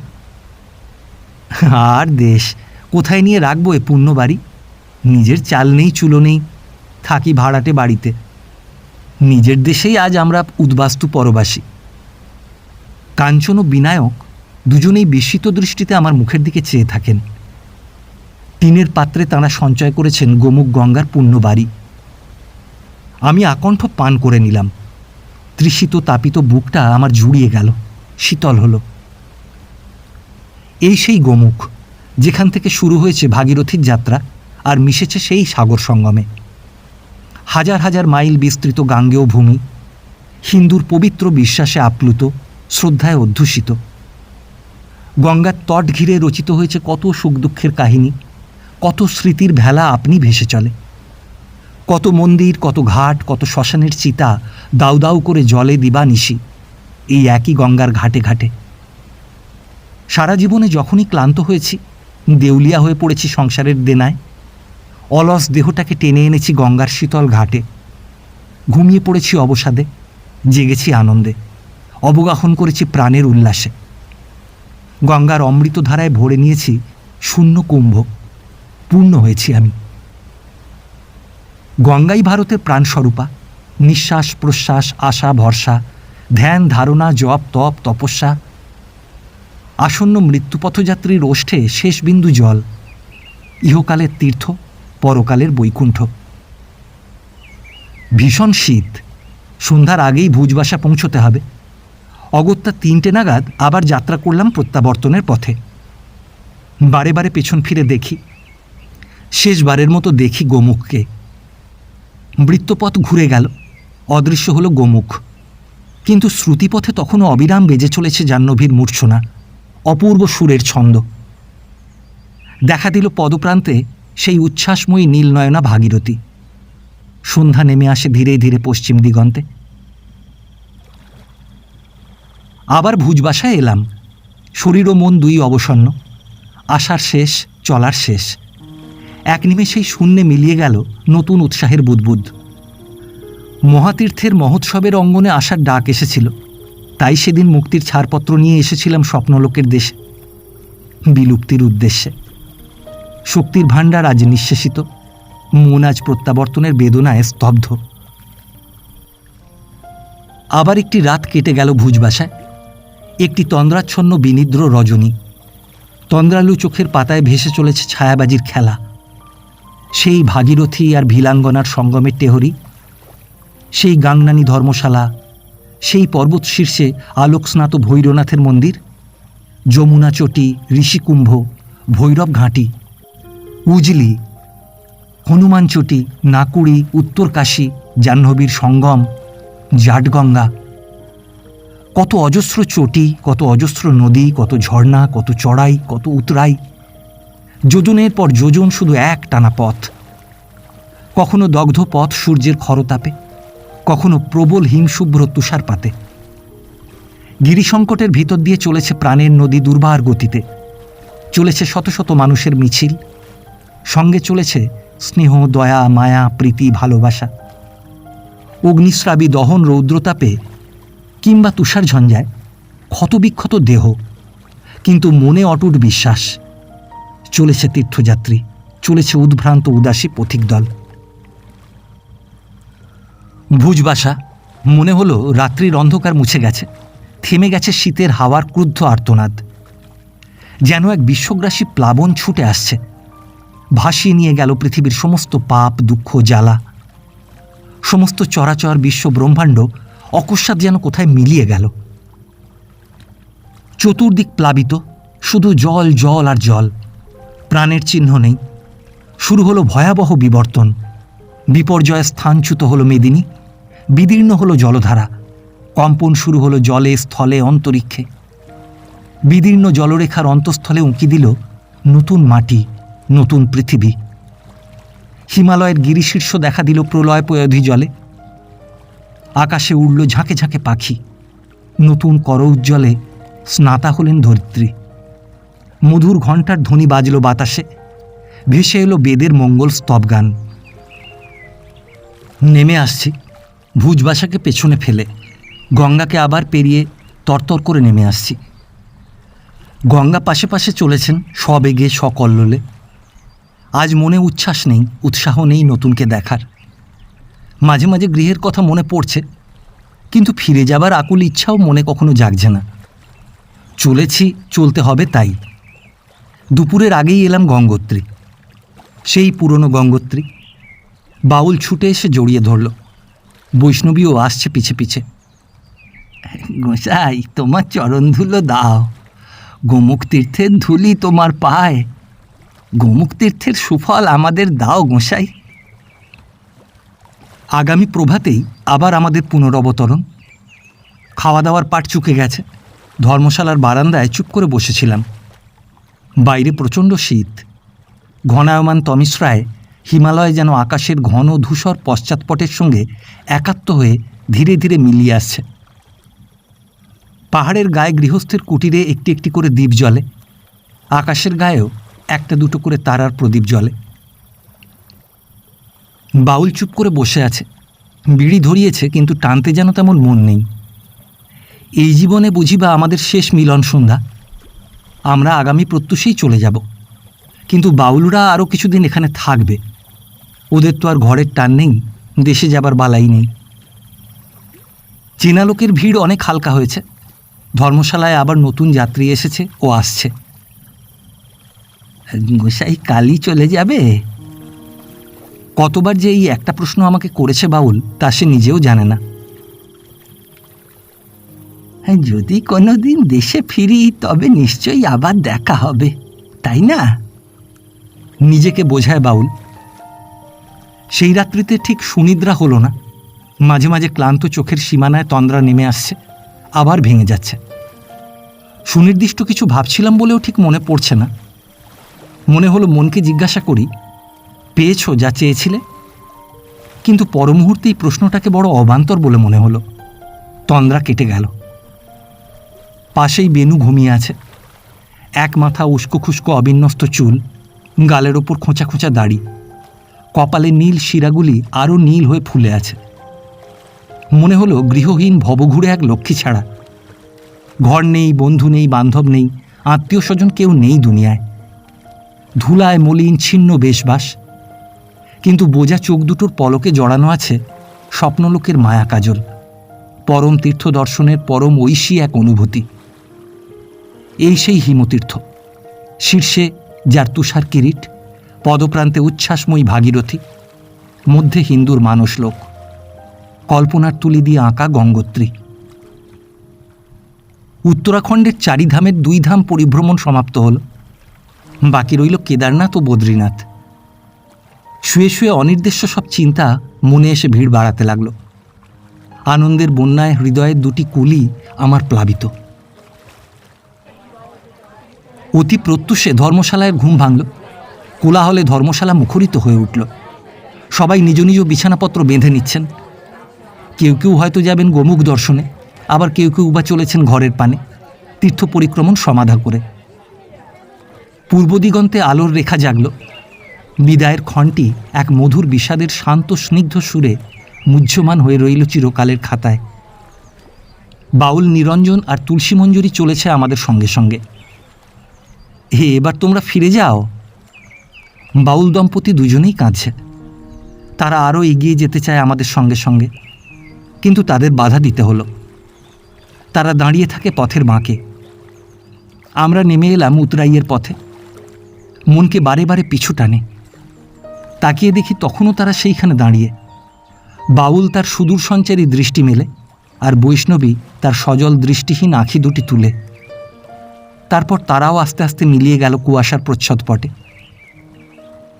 জানি সব কিছুই আবার একদিন ঝাপসা হয়ে আসবে, কিন্তু এই যে অপর হৃদয়ের একটু অন্তরঙ্গতা, এই যে আপন হৃদয়ের একটু বিস্তার, জানি জীবনের মানচিত্রে এর কোনো মূল্য নেই, কিন্তু হোক তা মূল্যহীন। তবু এই নিরঞ্জন আর তুলসী মঞ্জুরি আমার এই দীর্ঘ যাত্রাপথের অক্ষয় পূর্ণ হয়ে থাকবে। ওদের কথাই ভাবতে ভাবতে নেমে আসছিলাম। নামতে নামতে আবার ওদের কথাও ভুলে গেলাম। পথের কথাই কি মনে রইল? একের পর এক জংলা, ধরালি, হারশিলা, হারশিলার পর এলো ঝালা। চটির পর চটি ত্রস্তপদে পেরিয়ে আসছি। যাবার পথে প্রতিটি চটি ছিল মেন এক একটি ল্যান্ডমার্ক। আর 4 দিন, 3 দিন, 2 দিন, 1 দিন, একবেলা। বিশ্বব্রহ্মাণ্ড তোলপাড় করে নিজের মধ্যে কত খোঁজাখুঁজি, কত আশা, প্রত্যাশা, সংশয়, আশঙ্কা। পথে প্রতিটি নুড়ি নেড়েচেড়ে গবেষক বিজ্ঞানীর কি নিবিষ্ট আত্মজিজ্ঞাসা, যে প্রশ্নের তাড়নায় নিজের অনিচ্ছা সত্ত্বেও এ পথে না এসে উপায় ছিল না, সে কি ওই তুষার সীমায়, ওই প্রকৃতির ঐশ্বর্যে, সূর্যের অস্তরাগে রঞ্জিত ওই ভাসমান মেঘের লক্ষ্যে? তখন কেবল ভেবেছি, আর পথ চলার ছিল, তাই এগিয়েছি। আজ আর সে সকলের কিছুই অবশিষ্ট নেই, আজ কেবল নেমে আসা। সেই সূর্য সেই দিগন্তে আজও অস্ত যায়, সেই মেঘ সেই আকাশে আজও অজানায় পাড়ি জমায়। প্রতিদিন প্রভাতবেলায় প্রকৃতি নয়ন মেলে চায়, প্রতি সন্ধ্যায় চোখ বোজে। সব কিছুই চোখে পড়ে, আগের চাইতে আরও বেশি করে চোখে পড়ে, কিন্তু আমার সঙ্গে আর কারও কোনো যোগাযোগ নেই। আমিও কেবল নেমে আসছি। ঝালা পেরিয়ে এলাম সুখী ধর্মশালায়, তারপর এলো লোহারিবাগ, গাংনানি। ভাটোয়ারি পেরিয়ে আমার নিয়তি কেবল নেমে আসা। মাল্লাচটিতে পৌঁছে যাত্রীদের কেউ কেউ কেদারনাথের পথ ধরলেন। এখান থেকে বৃদ্ধ কেদার, সাকরি, পাওয়ালি হয়ে ত্রিযুগী নারায়ণের তীর্থ সেরে কেদারনাথের পথ চলে গেছে। আমারও ইচ্ছা ছিল এই পথ ধরে কেদারনাথ যাব, কিন্তু আমার ঐহিক জ্ঞান আমার ঐশী ইপসায় বাদ সাধল। বাংলা করে বলি, আমার ইন্টেলেক্ট ইনটুইশনের ওপর টেক্কা মারল। মাল্লা পৌঁছে যখন ত্রিযুগী নারায়ণের পথের বিশদ বিবরণ শুনলাম, অতৃপ্তি তখন তাতেই কতকটা তৃপ্ত হলো। তারপর সেই মুহূর্তে শুনলাম যে মাত্র 16 মাইল পথ হেঁটে একবার উত্তরকাশী পৌঁছলেই জিপে করে ধরাসু পৌঁছে সেই সন্ধ্যায় বাসে করে ঋষিকেশে পৌঁছানো যায়। তখন মনে পড়ল যে দেবপ্রয়াগ বদ্রীনাথের অবিচ্ছেদ্য ভূমিকা। প্রথমটি অতিক্রম না করে দ্বিতীয়টিতে পৌঁছনোয় পুণ্য থাকতে পারে, কিন্তু সার্থকতা সামান্য। তখন আর মনস্থির করতে বিলম্ব হলো না। পরসন্ধ্যায় ঠিক ঋষিকেশে পৌঁছে গেলাম। দূর থেকেই ঋষিকেশের আলো নজরে পড়েছিল, যেন দীপালিকার অন্তিম প্রহর। দূরে দূরে দুটো একটা বাতি জ্বলছে, কিন্তু সান্ধ্য সমারোহের রেশ পরিব্যাপ্ত করে আছে সমগ্র পরিবেশ। ঋষিকেশ পৌঁছলাম, কিন্তু সেই আমি ঠিক যেন এই আমি নই। সত্তার বিরাট একটা অংশ যেন ভ্রুকুঞ্চিত করে রইল। মনে হলো এই তো আর মাত্র কয়েক মাইল এগুলিই দেরাদুন। নাগরিক বিলাসিতার প্রতিটি উপকরণ যেখানে হস্তপ্রসারণের অপেক্ষায় উদ্গ্রীব হয়ে আছে। তবুও তেমন উৎসাহিত বোধ করলাম না। রাত হয়েছিল। তাড়াতাড়ি হোটেলে খাওয়া সেরে নিশীথের চোরের মতো গঙ্গার ঘাটে গিয়ে বসলাম। আকাশে সপ্তমীর চাঁদ পর্বতের আড়ালে আত্মগোপন করেছে। দূর আকাশে দুটো একটা তারা নিজেদের মাঝখানে মিতালি পাতাবার ব্যর্থ প্রয়াসে চিকমিক করছে। গঙ্গার কোনো দিকে ভ্রুক্ষেপ নেই, সে এক মনে বয়ে চলেছে। কলকাতার বৃষ্টিস্নাত ধাতব রাস্তার মতো ঝিকঝিক করছিল তার প্রবাহ পথ। ওপারে দেওদার গাছগুলো নির্বাক বিস্ময়ে দাঁড়িয়ে রইল। আমি নিঃসঙ্গ হয়ে বসে রইলাম, কিন্তু চেতনায় ভিড়ের অন্ত ছিল না। এই তো সেই ঋষিকেশ। সেই কতকাল আগে এখান থেকেই তো কত আশা নিয়ে একদিন যাত্রা করেছিলাম। আজ এই সন্ধ্যায় সেই যাত্রার ফলাফল নগণ্য হয়ে গেছে, কিন্তু যাত্রা পথটুকু এখনো ভাস্বর। সে পথের প্রতিটি সহযাত্রীর প্রতিটি কথা আজও কান পেতে স্পষ্ট শুনতে পাই। তারা চুপি চুপি আমার কানে কানে কথা কয়, নতুন করে আলাপ জমায়। নরেন্দা যেন আজও কাতর বিনতি জানায়, শোন আমার কথা শোন, বয়সে বড় আমি, আমার কথা শুনলে অপমান নেই, বুঝলি? খোলা ছাতে অত রাত্রির অবধি অমন করে শুয়ে থাকিস নি, অসুখ করলে এই বিদেশে কে দেখবে তোকে? আবার হয়তো এই নরেন্দাই একটু পরে ভীষণ রেগে গিয়ে বলছেন, যত সব আপদ এসে জোটে এই আমার কপালেই। আমি হাসি, চোখে ভাসে সেই বিদায় ক্ষণটুকুর কথা। ভৈরবী বলছেন, দুঃখ করিস না ভাই, দুঃখ কি? মানুষ আসবে, আলাপ জমাবে, আবার চলে যাবে, এই তো চিরকালের রীতি। তিলক হয়তো ছুটতে ছুটতে আসছে লণ্ঠনটা হাতে নিয়ে। বাস ছেড়ে দিয়েছে, তিলকও সঙ্গে সঙ্গে ছুটছে। বাবুজি, আর দেখা হবে না? রামলালকে আজও দেখি, বাস টার্মিনাস ছাড়িয়ে আমাকে এড়িয়ে সে পালিয়ে যাচ্ছে। চাই না বাবুজি, কিচ্ছু চাই না আমার। আমার দেওয়া প্রীতি উপহার বর্ষাতিটা অনাদরে সিটের ওপরেই পড়ে আছে। মনের আকাশে মেঘের দল ভেসে বেড়ায়, আবার মিলিয়ে যায় দৃষ্টির আড়ালে। আজও আমার তেমনি করে মনে পড়ে কীর্তি দত্তকে। আজও কান পাতলেই যেন শুনতে পাই বাঁশির সুরে আকাশ বাতাস সব কিছু চঞ্চল। কীর্তি হেসে হাত বাড়ায়। ডার কেয়া হ্যায় ভাইয়াজি। মনে পড়ে সেই অন্ধকার গভীর রাত্রি। কীর্তিদত্ত চিরকালের জন্য চলে গেল আমাকে উপেক্ষা করে। আমার ভালোবাসার কথা একবারও ভাবল না সে।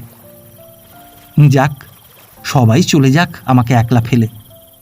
ভবঘুরে বাউল আজও যেন তেমনি করেই তার একতারাতে গান ধরেছে।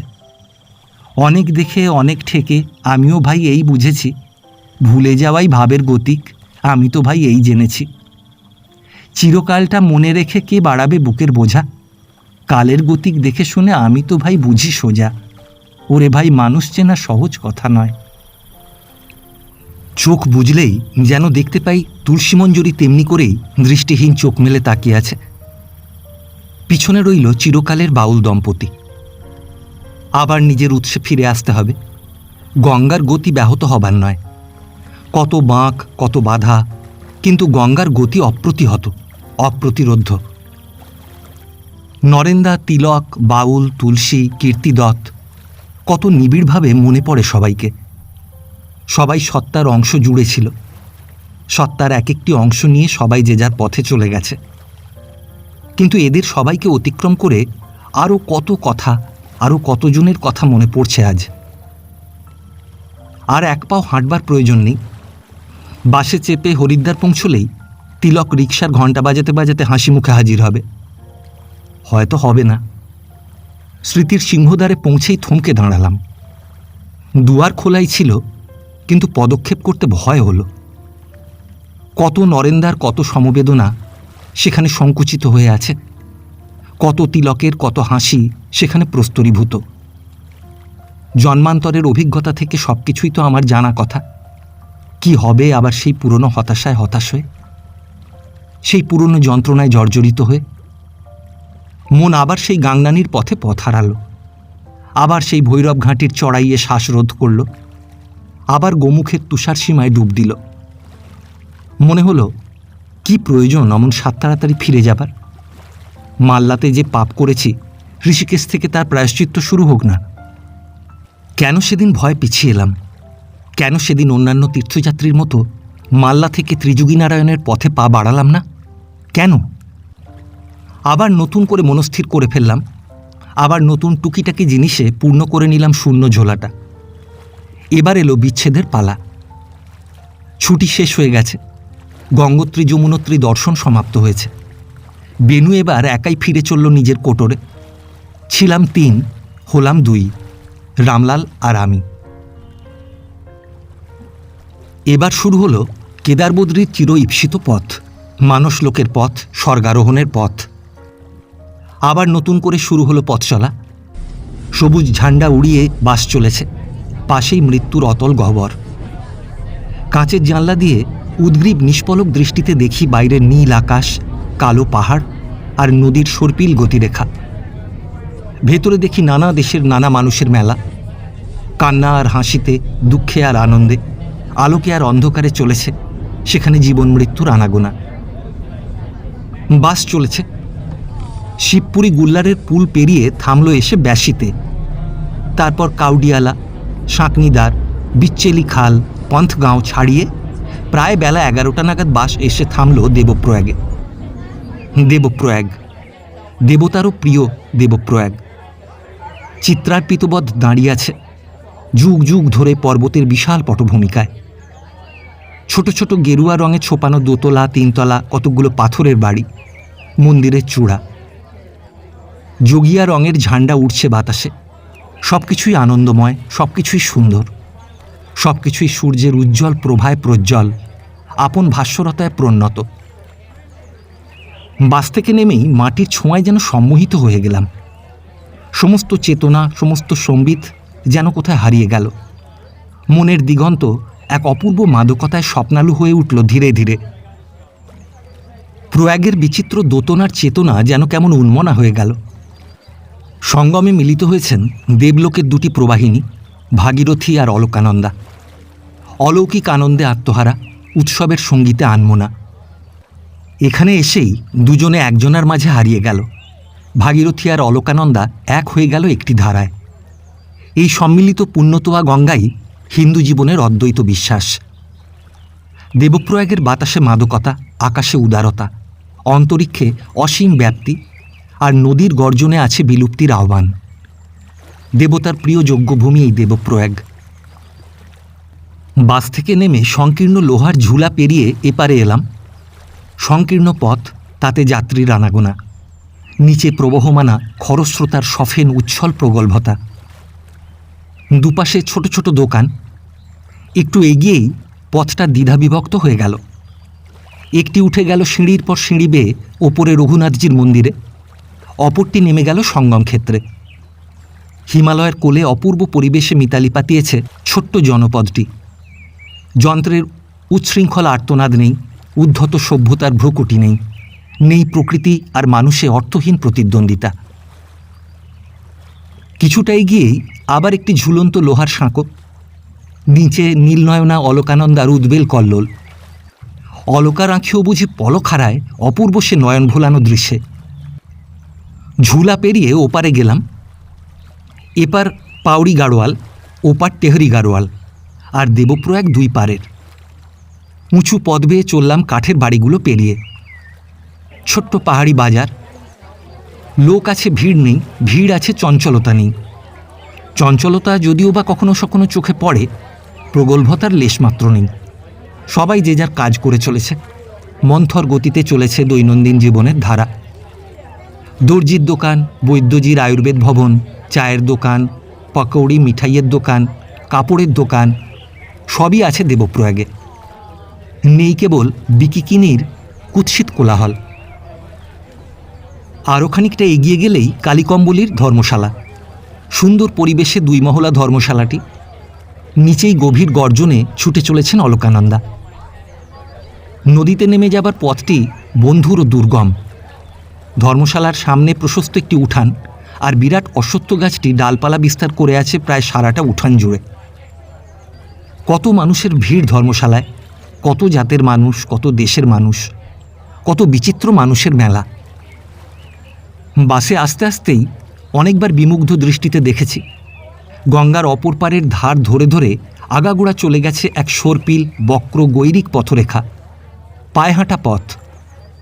চলে গেছে সেই রজততীর্থ বদ্রী বিশালের মন্দির অবধি। এখানকার ধর্মশালার ঠিক ছাতের পাশ দিয়েই গেছে সেই পথ।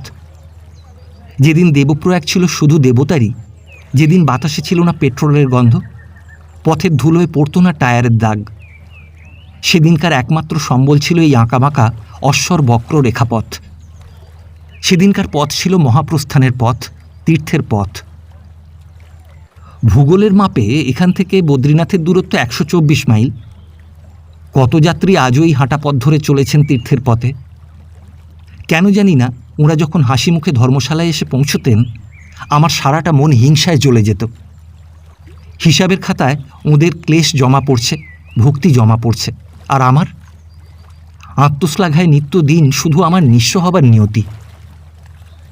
ওরা সমাহিত, আমি প্রগল্ভ। ওরা উচ্ছ্বাসীন, আমি চঞ্চল। ওরা বিশ্বাসী, আমি সন্দেহী। ওরা যাত্রী, আমি ট্যুরিস্ট মাত্র। ঐহিক জীবনের এই ক্ষুদ্র গণ্ডিতে মনটাকে তো চিরকাল লোহার পিঞ্জিরায় বেঁধেই রেখেছি। জন্মাবধি পিঞ্জিরার পাখি কেবল খোলা আকাশের স্বপ্নই দেখল। মুক্তির আনন্দগান সে বধির বিহঙ্গ কোনোদিন শোনেনি। আজ খাঁচার দ্বার অর্গলমুক্ত, খোলা নীল মেঘমুক্ত আকাশ ওই সামনে। কিন্তু কই, তবুও তো পাখি পারে না উড়ে যেতে পাখা মেলে। ডানা আজ তার শক্তিহীন, আঁখি দুটি দৃষ্টিহীন, উড়ে যাবার আশা বৃথা। আমি সেই পিঞ্জিরার পাখি। স্থূল আত্মপ্রত্যয় আর কানপুরের জুতা সম্বল করে তো শুধু পথ চলা যায় না, চাই আত্মসমর্পণের সাধনা। সে আমাদের কই? সে সংযত বলিষ্ঠতা আজ আমাদের নাগালের বাইরে। সুদীর্ঘ জীবনের কতগুলো বছর একাদিক্রমে ফাঁকি দিয়ে এলাম। সব জেনেও চুপ করেছিলাম। নিজের কাছাকাছি থেকেও অতি সন্তর্পণে গোপনে রেখেছিলাম এই মর্মান্তিক আত্মপ্রবঞ্চনার হীন ষড়যন্ত্র। পিপুল গাছের নিচে একটা খাটিয়া পেতে শুয়েছিলাম। সন্ধ্যা হবার তখনও কিছু বাকি ছিল। দেখছিলাম ওই ঝুলন্ত সাঁকোটিকে, দেখছিলাম ওই পাহাড়, আর দেখছিলাম এই ঝরা পাতার খেলা। শুকনো পাতায় ছেয়ে আছে গাছের বেদি, নিরাভরণ অসত্য গাছটি। পুরনো শাখায় আবার দেখা দিয়েছে সবুজের অঙ্কুর। নতুন করে আবার শুরু হবে যাত্রা।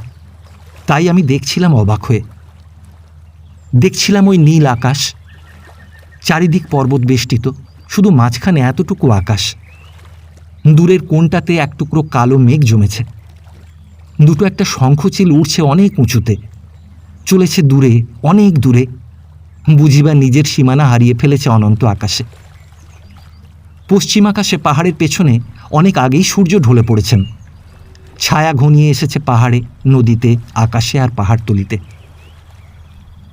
সন্ধ্যা নেমে এলো দেবপ্রয়াগে। পাহাড়ের গায়ে একটি দুটি করে জোনাকির আলোর মতো জ্বলছে গৃহস্থের সন্ধ্যা প্রদীপ। দূরের মন্দির থেকে ভেসে আসে সন্ধ্যারতির মঙ্গল ঘণ্টাধ্বনি। প্রতিধ্বনি জাগে এ পাহাড় থেকে ও পাহাড়ে, ও পাহাড় থেকে দূরের পাহাড়ে, তারপর ধীরে ধীরে মিলিয়ে যায় শ্রুতির অন্তরালে। ধর্মশালায় ভিড়ের অন্ত নেই।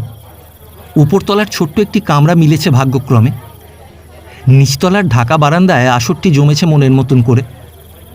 সন্ন্যাসী ধুনি জ্বালিয়ে বসেছেন। ছেলেরা কেউ কেউ গাঁজা টিপে ছিলিম সাজিয়ে দিচ্ছেন, কেউ বা বসেছে ভাং বেটে শরবত বানাতে, আবার কেউ বা এক থালা আটা মেখে রুটি সেঁকতে বসেছেন, আবার কেউ বা সন্ন্যাসী বাবার শরীরটাকে দলাইমালাই করার নামে কসরত জুড়ে দিয়েছেন। একটি দল এসেছে বনগা থেকে, চাটগাঁয়ের লোক, ছোট বড় বুড়ো বুড়ি সব মিলিয়ে প্রায় 14-15 জনের দলটি পায়ে হেঁটে সোজা গয়া থেকে আসছেন। পূর্বপুরুষকে জল দিয়েছেন ফল্গু তীর্থে। অধিকাংশেরই মাথা মুণ্ডিত, স্ত্রী পুরুষ নির্বিশেষে। খাওয়া দাওয়ার পাট সন্ধ্যার আগেই শেষ করে নিয়েছেন তাঁরা। এখন হাতে সময় অফুরন্ত। কেউ কেউ কাঁথা মুড়ি দিয়ে শুয়ে পড়েছেন, কেউ কেউ হাতে পায়ে মৌজ করে তৈলমর্দন করছেন।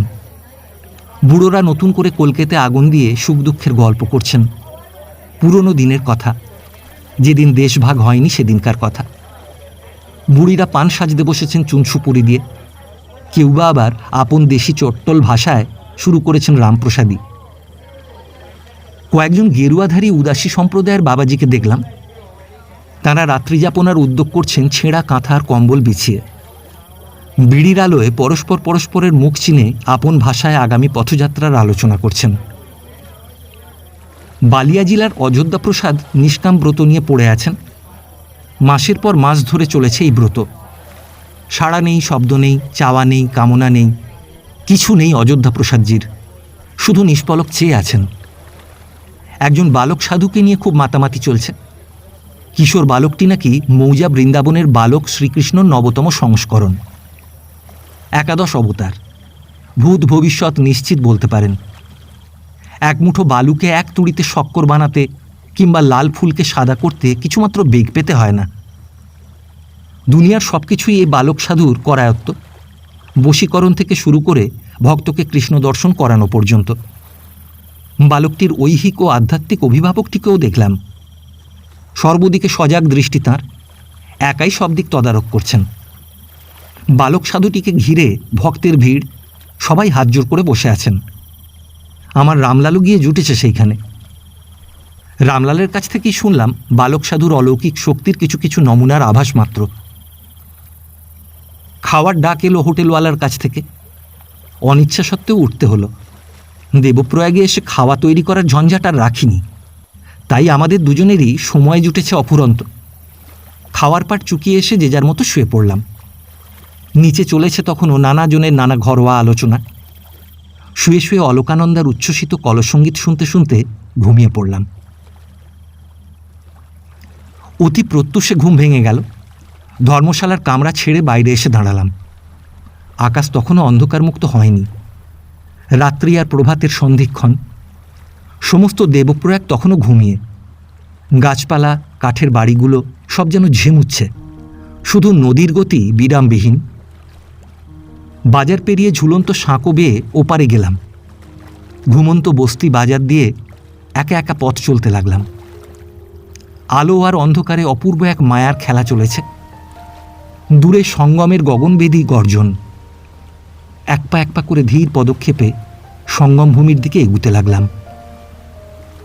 সমস্ত জ্ঞান, অনুভূতি, চেতনা সব কিছুই যেন শূন্যে মিলিয়ে গেছে। সিঁড়ির পর সিঁড়ি অতিক্রম করে নিচে এসেছিলাম। ভাগীরথীর পার্শ্বে উঁচু বাঁধানো বেদির উপর আসন করে বসেছিলাম। এইটুকু শুধু মনে আছে। তারপর যেন আর কিছুই জানি না। কত বছর কত যুগ যেন কেটে গেছে, শুধু বসে বসে দেখেই চলেছি অনন্তের জয়যাত্রা। অনুভূতির কথা তো প্রকাশ করা চলে না, তাই মনের কথা মনেতেই গুমড়ে কেঁদে গেল সারা জীবন। বোবা হয়েই রইলাম। ভোর হয়ে গেছে, আকাশে উঁচু লম্বা বাঁশের মাথায় উড়ছে নানা রঙের ঝান্ডা। ঘুম ভেঙেছে পাখিদের, তারা চলেছে দূরের পথে শূন্যে পাখা মেলে।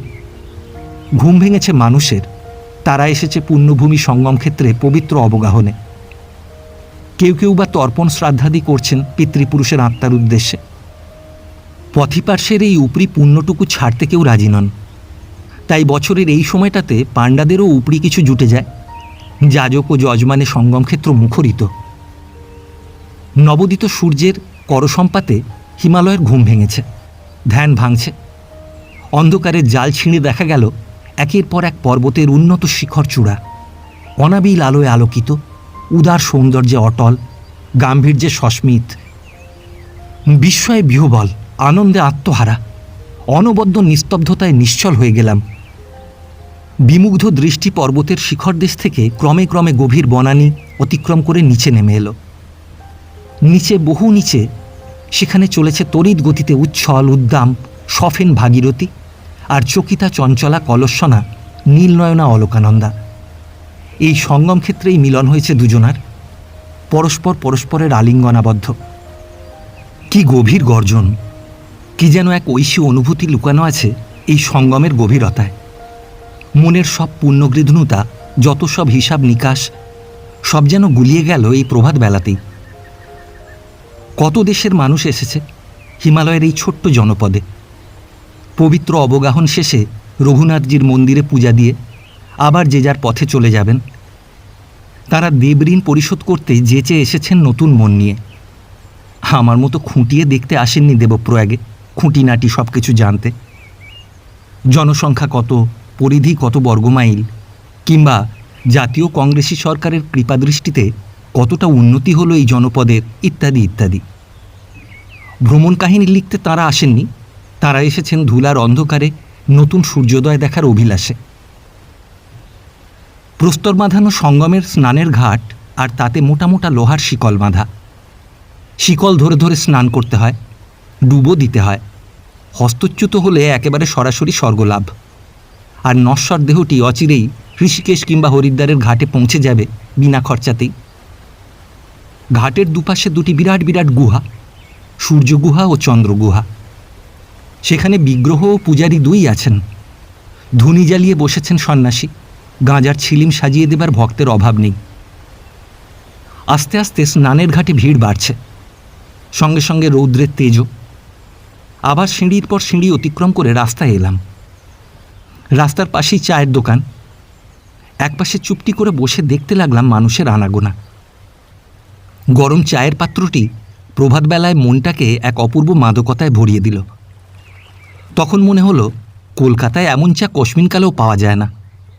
আবার এখন কলকাতায় এসে মনে হচ্ছে ওগুলোকে চা না বলে চা পাতার পাঁচন বললেই মানায় ভালো।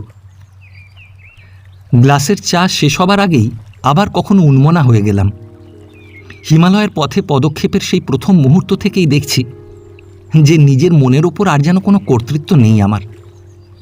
কখন যে কোন অতলে ডুব দেয়, কোথায় হারিয়ে যায়, তার হদিশ মেলে না। একটু আগেই মন প্রাণ দিয়ে চায়ের উষ্ণতাটুকু উপভোগ করছিলাম। তার মধ্যেই কখন থেকে যেন আবার ভাবছিলাম যে সংজ্ঞানুযায়ী এই চা তো এতখানি উপভোগ করবার মতো নয়। স্বাদে গন্ধে যে চা আজ এত রমণীয় মনে হচ্ছে, কলকাতায় পরিবেশিত হলে এমন পানীয় হয়তো মুখেই তুলতাম না। এই সামান্য সূত্র ধরেই বিদঘুটে চিন্তা অকস্মাৎ বিস্তৃততর প্রদেশে প্রবাহিত হয়ে গেল। কলকাতায় যাতে বিতৃষ্ণা, দেবপ্রয়াগে তাতেই তৃপ্তি। কলকাতা আর দেবপ্রয়াগ যেন এক ভূগোলের আর এক মানচিত্রের নয়। এখানে যা অমূল্য, ওখানে তা মূল্যহীন। এখানে যা তুচ্ছ, কলকাতায় তাই বরণীয়। কলকাতা থেকে দেবপ্রয়াগ গেলে চেতনার চেহারাটাই যেন পাল্টে যায়, বস্তু জগতেরও রূপ বদলায়। কলকাতার সব আমন্ত্রণকেই আক্রমণের ভূমিকা বলে জানতাম, আর দেবপ্রয়াগে সকল আক্রমণই আমন্ত্রণের অন্তরঙ্গতা। এক সোনার কাঠির স্পর্শে যেন আজ সমস্ত বিশ্ব প্রকৃতি সজীব হয়ে উঠেছে।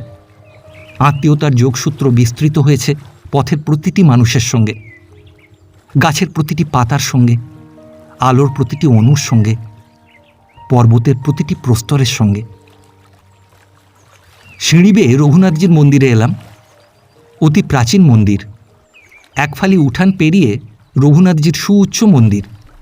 স্থাপত্যে হিমালয়ের ছাপ, অঙ্গনে গরুড় দেবের মূর্তি স্থাপিত। মন্দিরে প্রবেশ করে রঘুনাথজির মূর্তির সামনে এসে দাঁড়ালাম।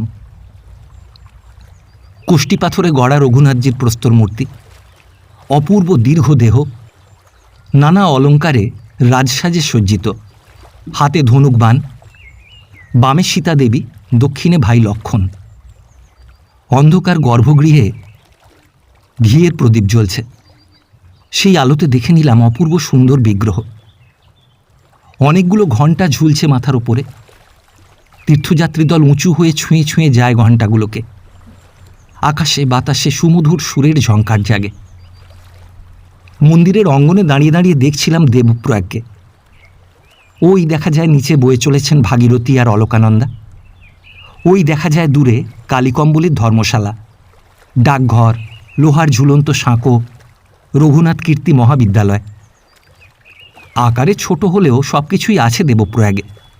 সুন্দর একটি সরকারি হাসপাতাল, পুলিশ চৌকি, তহসিলের সদর দপ্তর। দেবপ্রয়াগের অধিকাংশ অধিবাসী বদ্রীনাথের পাণ্ডা। প্রায় 350 ঘর পাণ্ডাদেরই। তারাই দেবপ্রয়াগের সব ক্রেতা বিক্রেতা, আসামি ফরিয়াদি, বৈদ্য ও ব্যাধিত। মন্দিরের পূজারী, মহন্ত, রাওল সবাই বদ্রীনাথের সেবায়েত। এখানে এসে একজোড়া নতুন পাণ্ডা জুটে গেছে। সারাক্ষণই তারা সঙ্গে সঙ্গে ছায়ার মতো ঘুরে বেড়ায়।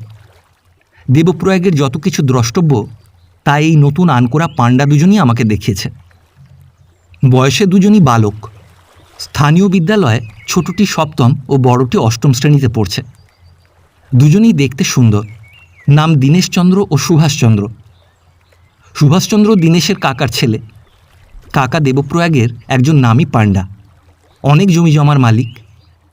সুভাষের পরনে পরিষ্কার জামা কাপড়, জুতো, আর দীনেশের খালি পা, মলিন বসনভূষণ। খুব ভাব ছিল দুজনার, কিন্তু ভাগ্য ছিল সম্পূর্ণ বিপরীত। ছোট ছেলেটি গোপনে একদিন আমাকে বলেছিল, জানো, মাতাজি ভাইয়াজিকে একটুও ভালোবাসে না। ভালো করে সাঁচসাবেরা খেতেও দেয় না, আর সারাদিন কেবল কাজ করায়। আমিও সুযোগ বুঝে দীনেশকে গোপনে একদিন জিজ্ঞাসা করেছিলাম, তাই নাকি রে? আমার এই অপ্রত্যাশিত প্রশ্নে অত্যন্ত ঘাবড়ে গিয়েছিল দীনেশ। অপ্রতিভ বালক আমাকে অনেক অনুরোধ করেছিল এসব কথা যেন কাউকে কখনো না বলি। শুনলে চাচেজি দীনেশচন্দ্রকে মেরেই ফেলবে নাকি, দুদিন হয়তো খেতেই দেবে না। সারাদিন তাকে বাস স্ট্যান্ডে দাঁড়িয়ে থাকতে হয়। ধর্মশালার কামরায় কামরায় ঘুরে দেখতে হয় নতুন যজমান, নতুন যাত্রী এলো কিনা। আচ্ছা, তুমিই বলো তো, কখন আমি পড়াশুনো করব? গয়া সাল পাশ করতে পারিনি বলে সে কি তকলিফ গেছে আমার। খেতে দেয়নি, কেবল মেরেছে। বই পড়ব কখন? সময় পেলেই তো আমাকে কেবল শ্লোক মুখস্থ করতে হয়। শুনবে শুনবে? বলেই সব দুঃখ ভুলে গিয়ে গড়গড় করে মুখস্থ বলে গেল বদ্রী মাহাত্ম্য। এই সব কিছু মুখস্থ হয়ে গেলেই আমিও চাচাজির মতো পাণ্ডা হতে পারবো। মুখে আত্মগর্বের হাসি। আমার ধৈর্যের প্রতি কিছুমাত্র দয়া প্রদর্শন না করেই গড়গড় করে আপন মনে মুখস্থ বলে চলেছে দীনেশচন্দ্র। কৌতুক করে প্রশ্ন করেছিলাম, এসব শ্লোকের মানে জানো? মানে? তুমি জানো না? না। ভালোই হলো, তুমিও জানো না, আমিও জানি না। হেসে নির্লিপ্ত কণ্ঠে জবাব দিয়েছিল বদ্রীনাথের হবু পাণ্ডা দীনেশচন্দ্র। দেবপ্রয়াগের দিনগুলি বেশ কাটছিল হেসে আর গল্প করে। 3 বন্ধু সারা দিন পাহাড়ে পাহাড়ে ঘুরে বেড়ায়, আর তাদের শহরের গল্প শোনাই বিশ্রামের ফাঁকে ফাঁকে। ট্রামগাড়ি আর রেলগাড়ির আকার বর্ণনা করি হাত নেড়ে, কিন্তু ওয়াট সাহেবের আবিষ্কৃত জলযান বস্তুটি যে কী সে আর কিছুতেই বুঝে উঠতে পারে না তারা। নৌকাই দেখেনি কোশমিনকালে। তারা স্বপ্ন দেখে, ভবিষ্যতের স্বপ্ন দেখে। কবে বলিষ্ঠ হয়ে বড় হয়ে উঠবে তারা, সেই দিনটির অপেক্ষায় দিন গোনে। তারাও একদিন লাঠি হাতে ঝড়ে ঝঞ্ঝায় বর্ষায় কিংবা অগ্নিস্রাবী প্রখরতায় যাত্রীদের পথ দেখিয়ে নিয়ে যাবে বদ্রী বিশালের পুণ্য দর্শনে। তারাই হবে আগামী দিনের পাণ্ডা, যাত্রী দলের ছড়িদার, বিপদের মুশকিল আসান। এখন আমাকে দিয়েই তালিম নিচ্ছেন, হাত পাকিয়ে অভিজ্ঞতা সঞ্চয় করছেন দেবপ্রয়াগের হবু পাণ্ডা দীনেশচন্দ্র ও সুভাষচন্দ্র। একদিন তাদের সঙ্গে গেলাম শক্তিমাতার মন্দিরে। দেবপ্রয়াগের পাদদেশে সবচেয়ে নিচুতে সঙ্গমভূমি আর সবচেয়ে উঁচুতে পাহাড়ের শীর্ষদেশে শক্তিমাতার মন্দির। উঁচু নিচু পাথর ডিঙিয়ে, কাঁটা গাছ এড়িয়ে, সোজা খাড়া চড়াই ভেঙে যখন মন্দিরে এলাম, তখন সূর্যদেব পাটে চলেছেন। ছোট্ট নিরাভরণ মন্দিরটি, অন্ধকার গৃহে প্রদীপ জ্বলছে, কেউ কোথাও নেই, যজ্ঞকুণ্ড নির্বাপিত, পাষাণ প্রতিমা একখণ্ড লাল বস্ত্রে আচ্ছাদিতা, ভয়াল ভয়ঙ্করা। এক অজ্ঞাত পুলক শিহরণে যেন কাঁপতে লাগলাম। যিনি নবোদিত রবিতুল্য প্রভাময়ী, চন্দ্রজার মুকুটমণি, ত্রিলোচনা হাস্যময়ী ও উন্নত স্তনযুগল শোভিতা, চারি হস্তে যার অঙ্কুশ ও পাশ, বর ও অভয় মুদ্রা, আমি সেই ভুবনেশ্বরীর গভীর ধ্যানে মগ্ন হই। ওদের অনুসরণে আমিও মন্দির পরিক্রমা করে শান্ত হয়ে বসলাম। বাইরে বিরাট একটা পিতলের ঘণ্টা। ঘণ্টার সেই জলদগম্ভীর নিনাদ আজও যেন কান পাতলেই শুনতে পাই। প্রতিধ্বনি ভেসে চলেছে পাহাড়ে পাহাড়ে। এই ঘন্টার ওজন কত জানো? 8 মণ। তাই নাকি? ওদের কাছেই শুনলাম এই মন্দিরের পূজারী একজন বাঙালি। তাকে দেখিনি, কিন্তু যখন শুনলাম তন্ত্রসাধক বহু ক্লেশে বহু দুঃখ স্বীকার করে এই দূর দেশে পর্বত শিখরে শক্তিমাতার মন্দিরটি স্থাপনা করেছেন, তখন মনটা বুঝি সত্যিই তাকে দেখতে ব্যাকুল হয়েছিল। মনে হলো আমার নরেন্দা সবসময় বলতেন, জানিস, যেখানেই বাঙালি সেখানেই দুর্গা কালী। সন্ধ্যার অন্ধকার ঘনিয়ে আসে ধীরে ধীরে। অবারিত আকাশ, অবারিত শূন্যতা। চেয়ে থাকি অবাক হয়ে। মন ছুটে চলে ভেসে যাওয়া মেঘের ভেলার সঙ্গে উধাও, হালকা দাঁড় বেয়ে বেয়ে। সন্ধ্যার অন্ধকার গভীর হওয়ার আগেই হোঁচট খেতে খেতে আবার পিচ ঢালা মোটর রাস্তায় নেমে এলাম। রঘুনাথজির মন্দিরে তখন সন্ধ্যারতি শুরু হয়ে গেছে। অনেককাল আগে এখানে দেবশর্মা নামে এক মহাপণ্ডিত ব্রাহ্মণ বাস করতেন। গভীর তপস্যায় তিনি সিদ্ধি লাভ করেছিলেন, দর্শন লাভ করেছিলেন ইষ্ট দেবতার। তাঁর পুণ্য স্মৃতির উদ্দেশ্যেই এই নগরীর নামকরণ। পুরাণে কথিত আছে, দেবতারা এই পুণ্যভূমিতেই দেবযজ্ঞ করেছিলেন। প্রয়াগ কথার বৈয়াকরণিক ব্যাখ্যা হল, প্র মানে শ্রেষ্ঠ, যাগ মানে যজ্ঞ। আমি সেই পরম তীর্থে এসেছি, স্পর্শ করেছি সঙ্গমের পরম পবিত্র তীর্থ নীর। এই সেই দেবপ্রয়াগ। ধর্মশালায় ফিরে দেখি সবাই নিদ্রামগ্ন, একমাত্র রামলাল ছাড়া। সে আমার অপেক্ষায় পথ চেয়ে বসে আছে। দুজনের খাবার ঢাকা, লণ্ঠনটা মিটমিট করে জ্বলছে। ঝিঁঝি পোকার অবিরাম একটানা ডাক আর নানাজনের নানা সুরের নাসিকা গর্জনে চলেছে প্রতিযোগিতা। মাঝে মাঝে উদাস দমকা হাওয়া অশ্বত্থ গাছের ডালপালাগুলোকে সজাগ করে দিয়ে যায়।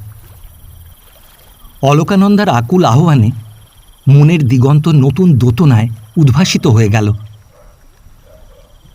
খাওয়ার পাট চুকে যেতেই দুজনেই যে যার মতো নিজের জায়গায় শুয়ে পড়লাম।